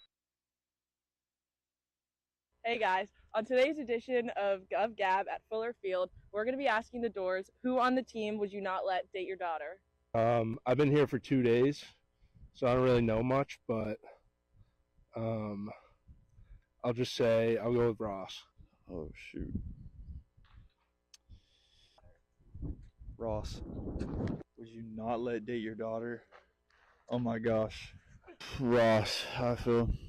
I'll go Ross. Ross. Probably Paul. Ross Highfill. Ross Highfill. Ross Highfill. I'm so sorry. I've only been here for a short time, but I'd probably say Paul. Yeah, definitely Paul. Yep. Ross Highfill. I feel like Jace is the only right answer.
Rio Britton out there now for the Commodores to take over the ninth. Couple appearances today and a big, tall task. Gonna have to face a really tough part of the order in Derek Bender, Caden Bodine, and Sam Peterson. If you can get through this, you got to feel good about yourself.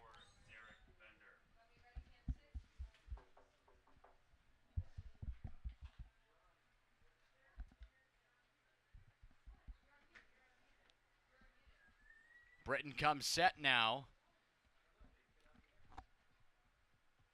The first offering here, in there for a strike.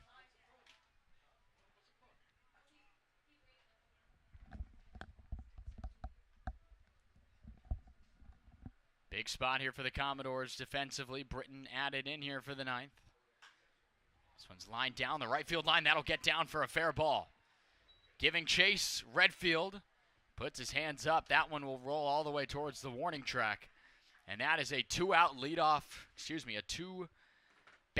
to lead off this ninth inning. Derek Bender just continuing to find barrels again and again and again.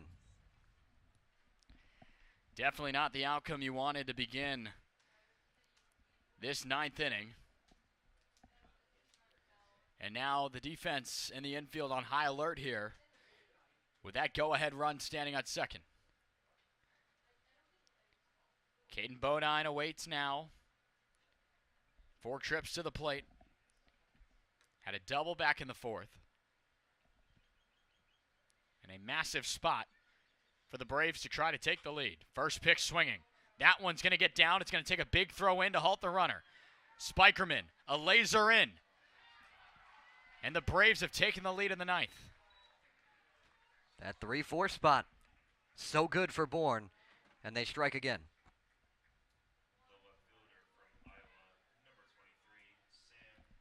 Only took one pitch for Bodine, 3 in the inning. And the visitors have struck on Rio Britain here and take a 6-5 lead, halting a run of 4 consecutive runs by the Doors. So it will take an effort by Falmouth, trailing by at least 1 going into the ninth, but still plenty to do before we can even discuss that. The first one in here to Peterson misses for a ball. That was a really good jump on the base pass by Bender as well. He recognized immediately that that ball was going to get down. With how close that throw was, I think a little bit slower jump, and Spikerman may have gotten him. Big cut there for the first strike of the at-bat.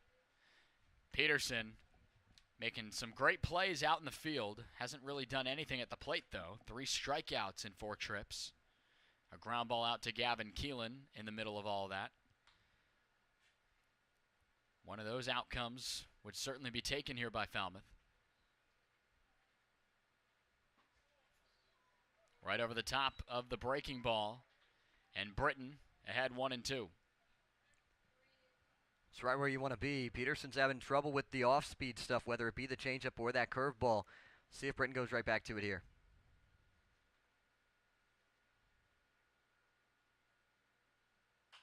Dropped it on him, and that one will get in. A jam shot along the right field line. Advancing to third is Bodine. And they're on the corners, still with nobody out. There's a reason this is the top offense on the Cape so far. They can hit, and they're continuing to do so here into this ninth inning. This is also a Falmouth team that surrendered 14 hits tonight as a pitching staff. Coming in today, leading the Cape League in most hits allowed defensively. Those two outcomes don't mix well, especially in a divisional matchup like we have tonight. As Cam Foster will step in. Breaking ball, looking for the outer third. Can't get it. Yannick thought he did have it. And a long pause before throwing that baseball back to Rio. The corner's in. Middle infield okay with trading 2 outs for a run of Bourne. That one in the dirt. Nearly gave him a run there if it weren't for Yannick behind the plate. 2-0. You really don't have another choice if you're Falmouth. You want to try and limit the damage as much as possible, but you don't want to allow another hit by trying to bring in the infield all the way in and cut it down. One of the newer pitchers added to the staff of Falmouth, Cassius Thomas, beginning to stretch out there in the bullpen area. The 2-0. Good first strike picked up here. Coming up empty as Foster on the green light swing. Makes it 2-1. Foster, a pair of strikeouts and a couple of lineouts to this point in the ball game. 0 for 4. Going on the first move, Yannick sends it down. The tag in time. So there's the first out. Peterson got the sign to go. And that gutsy effort is erased on the bases. And now the whole infield will move in on the grass. That's what you're looking for, because now you get yourself a spot. You retire a man on the base paths. You can get yourself out of this and limit the damage. If you're able to retire Foster here, put yourself in a really good spot. Big chance here to climb back in this count now, the 3-1. Fastball never had a chance. And now the double play back in order. The infield will remain in on the grass. That's the corners. But the middle infield of Gavin Keelan and Christian Martin will retreat back to pinch the bag at second. If you're Bazana and it gets it hard to you, you're probably trying to turn it, but Vastein's got a lot of speed from the left-handed batter's box. If it is hit to Bazana, don't be surprised if he tries to look back that runner at third and just goes across the diamond to first.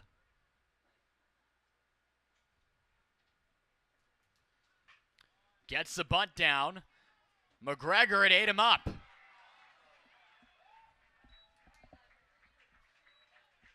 They're going to rule that an error on the first baseman, McGregor. And for how great his bat has been, he has gotten eaten up with a couple of those ground balls in his time here so far. And that's one where I think the indecision got him because he was trying to think about whether he was going to go home or just go to first, and then he decided first, tried to get to the bag without the baseball. Bodine's in to score. And just like that now, it's second and first still with only one out. 2 home here in the top of the 9th of the visiting Bourne Braves. Breaking ball. Misses away now to Harrelson. And it's been this bottom third of the order that has really presented a lot of the troubles for Falmouth. 5 of the runs by these gentlemen right here. First pitch swinging on that effort. Spikerman will make the play. And a big second out, but still more danger on the bases. And Hugh Pinckney coming up, who's already got 3 hits. Pinckney at the bottom of the order has not fooled anyone. He has certainly done his job today. Despite coming into today's action with only 2 hits on the season, he's got 3 in this game alone. They've all been relatively timely. Has an RBI. But this one could certainly be the backbreaker. Not a fan of that breaking ball. They just barely got the outer third away from Pinckney. I think Yannick had something to do with that with the frame job there. 0-1.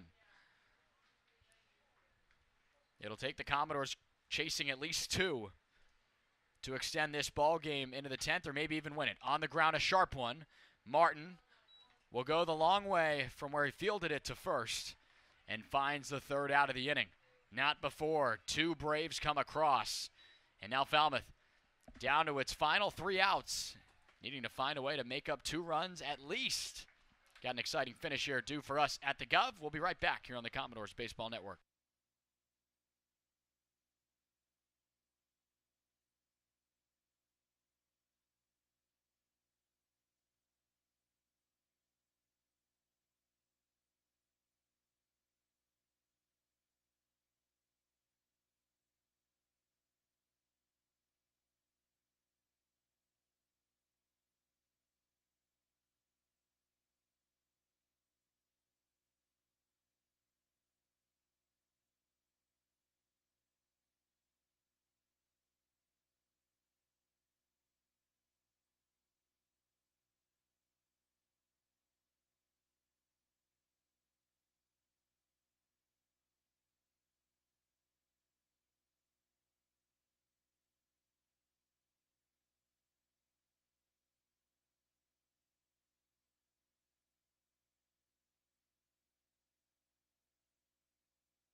The 4-game winning streak on the line here for Falmouth, with Travis Bazzana due up to lead it off with 2-3-4 coming up for Falmouth.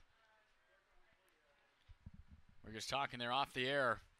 This win streak has seen the Doors offense explode, but there's also been some runs given up defensively despite the winning efforts, and tonight it's tough to win ball games when you're having to score in this situation now at least 8 runs. And this is a spot where if you don't finish this comeback attempt off with a win here for the Doors, it's going to hurt because you fell behind so much early. You fought all the way back into this, had the big play, robbing the home run, and if you still drop the game, that really doesn't feel good.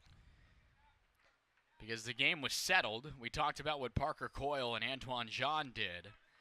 And with Britton, the third man to be given the ball out of the bullpen, surrendered 2. Took 3 pitches, and the lead was already back in favor of the Braves like they had it earlier.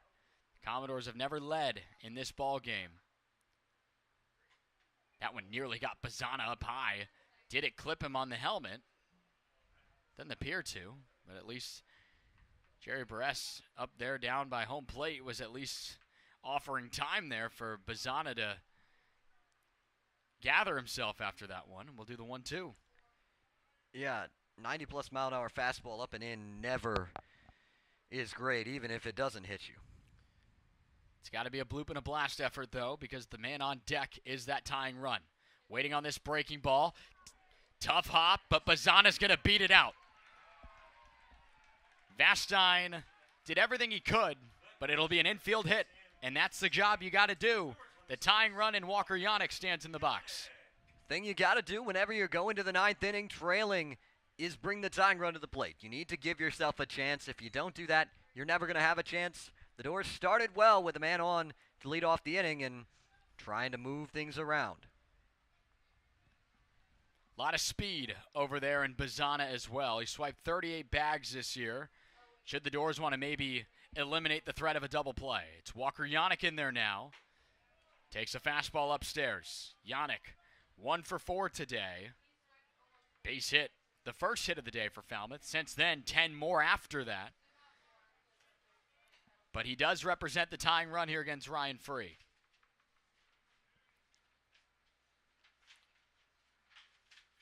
Slow chopper and foul.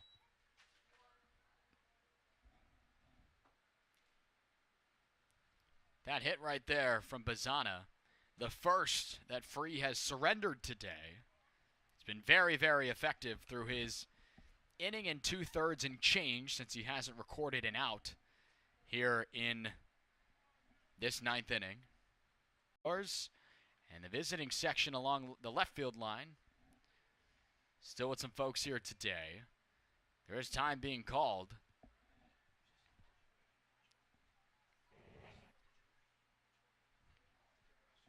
Some adjustments going on at the plate here. Maybe a late or missed substitution. I'm not quite sure what the notepad was being brought out there for. But the home plate umpire. Nonetheless, we continue. Bazzana's going. The throw down looks to be a good one, but it was short hopped. And Bazzana with a massive steal of second to take out the double play and a good pitch to go on. And a good jump there from Bazzana as well. He got himself going with that momentum and was able to swipe the bag with relative ease. For what it's worth, Tyler McGregor on deck represents the game-winning run for Falmouth. But that would only occur if the 2 men ahead of him now, including Yannick in the box, find a way to get on. Long look at second from Free. Now he fires one, a breaking ball. Played on a hop. Bazzana's got to go to the bag at second. Not a very good throw over to first, but nonetheless, the put-out recorded and the first out. Nice snag at first by Bender. That throw from Vastine almost pulled him off. That would have been definitely ideal for the Doors, but still got a good shot in this inning with 1 on and 1 away. So now McGregor can't be the one to win it, but he still has a massive task in being the man to potentially tie it. He's got the light tower power there in the left-handed box. In a tough left-on-left matchup. Was looking for the fastball. He got the breaking ball and missed it. 0-1. Got the lefty in the game that Bourne would love to keep in right now. There's a righty warming in the pen in Doug Kirkland, Florida State Seminole, out there for Bourne. But with all these lefties coming up for the Doors, you got to think they want Free to finish this off. Same pitch, but this time McGregor leaves it down there. It's 1-1. There is no more activity in the bullpen of Falmouth. So again, for what it's worth, should this game find a tie going into a 10th inning scenario, it appears Rio Britton would be that guy for Falmouth back on the mound. Good aggressive lead by Bazzana at second. This breaking ball stays low and in. It's 2-1. Free likes that curveball. He's gone to it in all counts. He's tried to use it as a put-away pitch as well as trying to get ahead with it. He can throw it pretty much wherever he wants it. We'll see if he goes back to it or if he tries to speed up McGregor here with the heater. 2 for 4 is McGregor today, entering today's game with 7 hits and 17 tries. He is scorching hot for Falmouth right now. Left two-seamer coming back in towards the righty on the far third of the plate, but it did stay in there for a strike. 2-2. Joe Redfield on deck. You'd hope, in a very likely scenario, that he would find a way up here in this 9th inning. 3 for 3 with 3 singles and a walk. The 2-2. Fights off the foul ball there. The bender gets deposited into the trees behind us, and we'll do the 2-2 once more. That one spun right back towards the barrel of McGregor. That's a pitch that he may want back a little bit, because if he can barrel that up, it's probably going to go a long way. That's a good look at Pizzana adjusting his oven mitt there, protecting his left hand on the bases. Now you see him there extending that primary lead at second. The 2-2. Never had a chance. That fastball, even to the big, tall McGregor, too tall to chase, and the count is full. Here we go. This is what you set up for. Big game moments for Falmouth here. Redfield representing the game-winning run. He's on deck.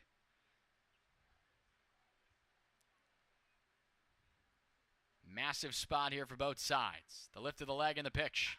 Driven on a hop down the line. It's a fair ball. Pizzana will easily score.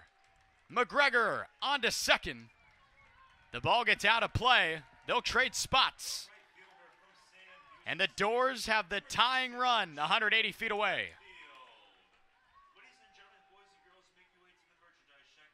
Really good swing there from McGregor.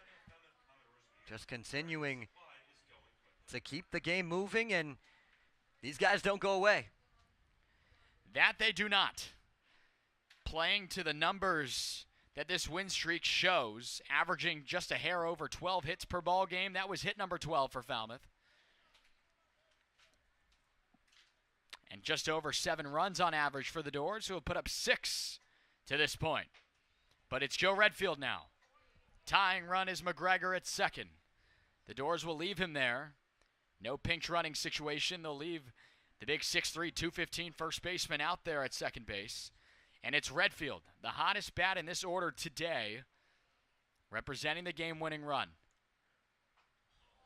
Watch the breaking ball slowly at 78 get back into the zone there, middle. It's 1-1. Just trying to find a pitch he can drive into the gap here. Something right at an outfielder, you got to think they're going to hold McGregor, but if he can pull one away and get it through with a good jump, could tie this game.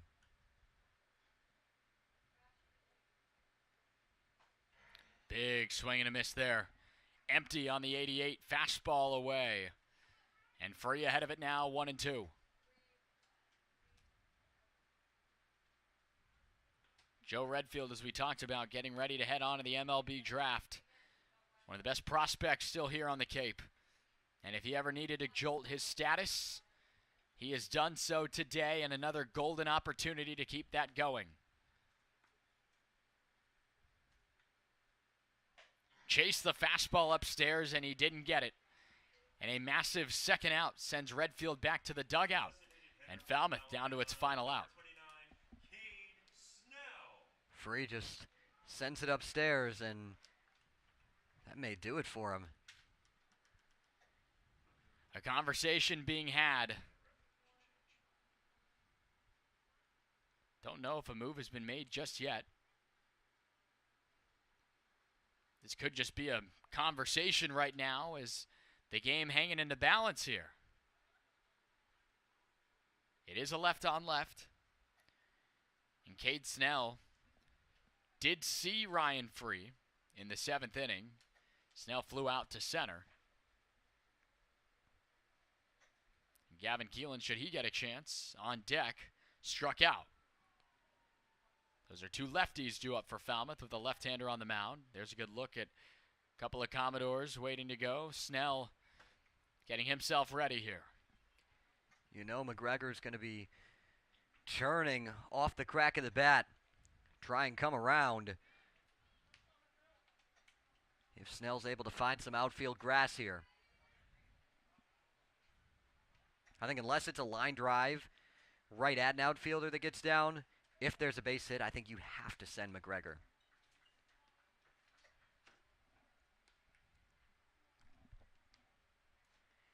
Big spot here for Snell, who adjusts himself. Working against the lefty free.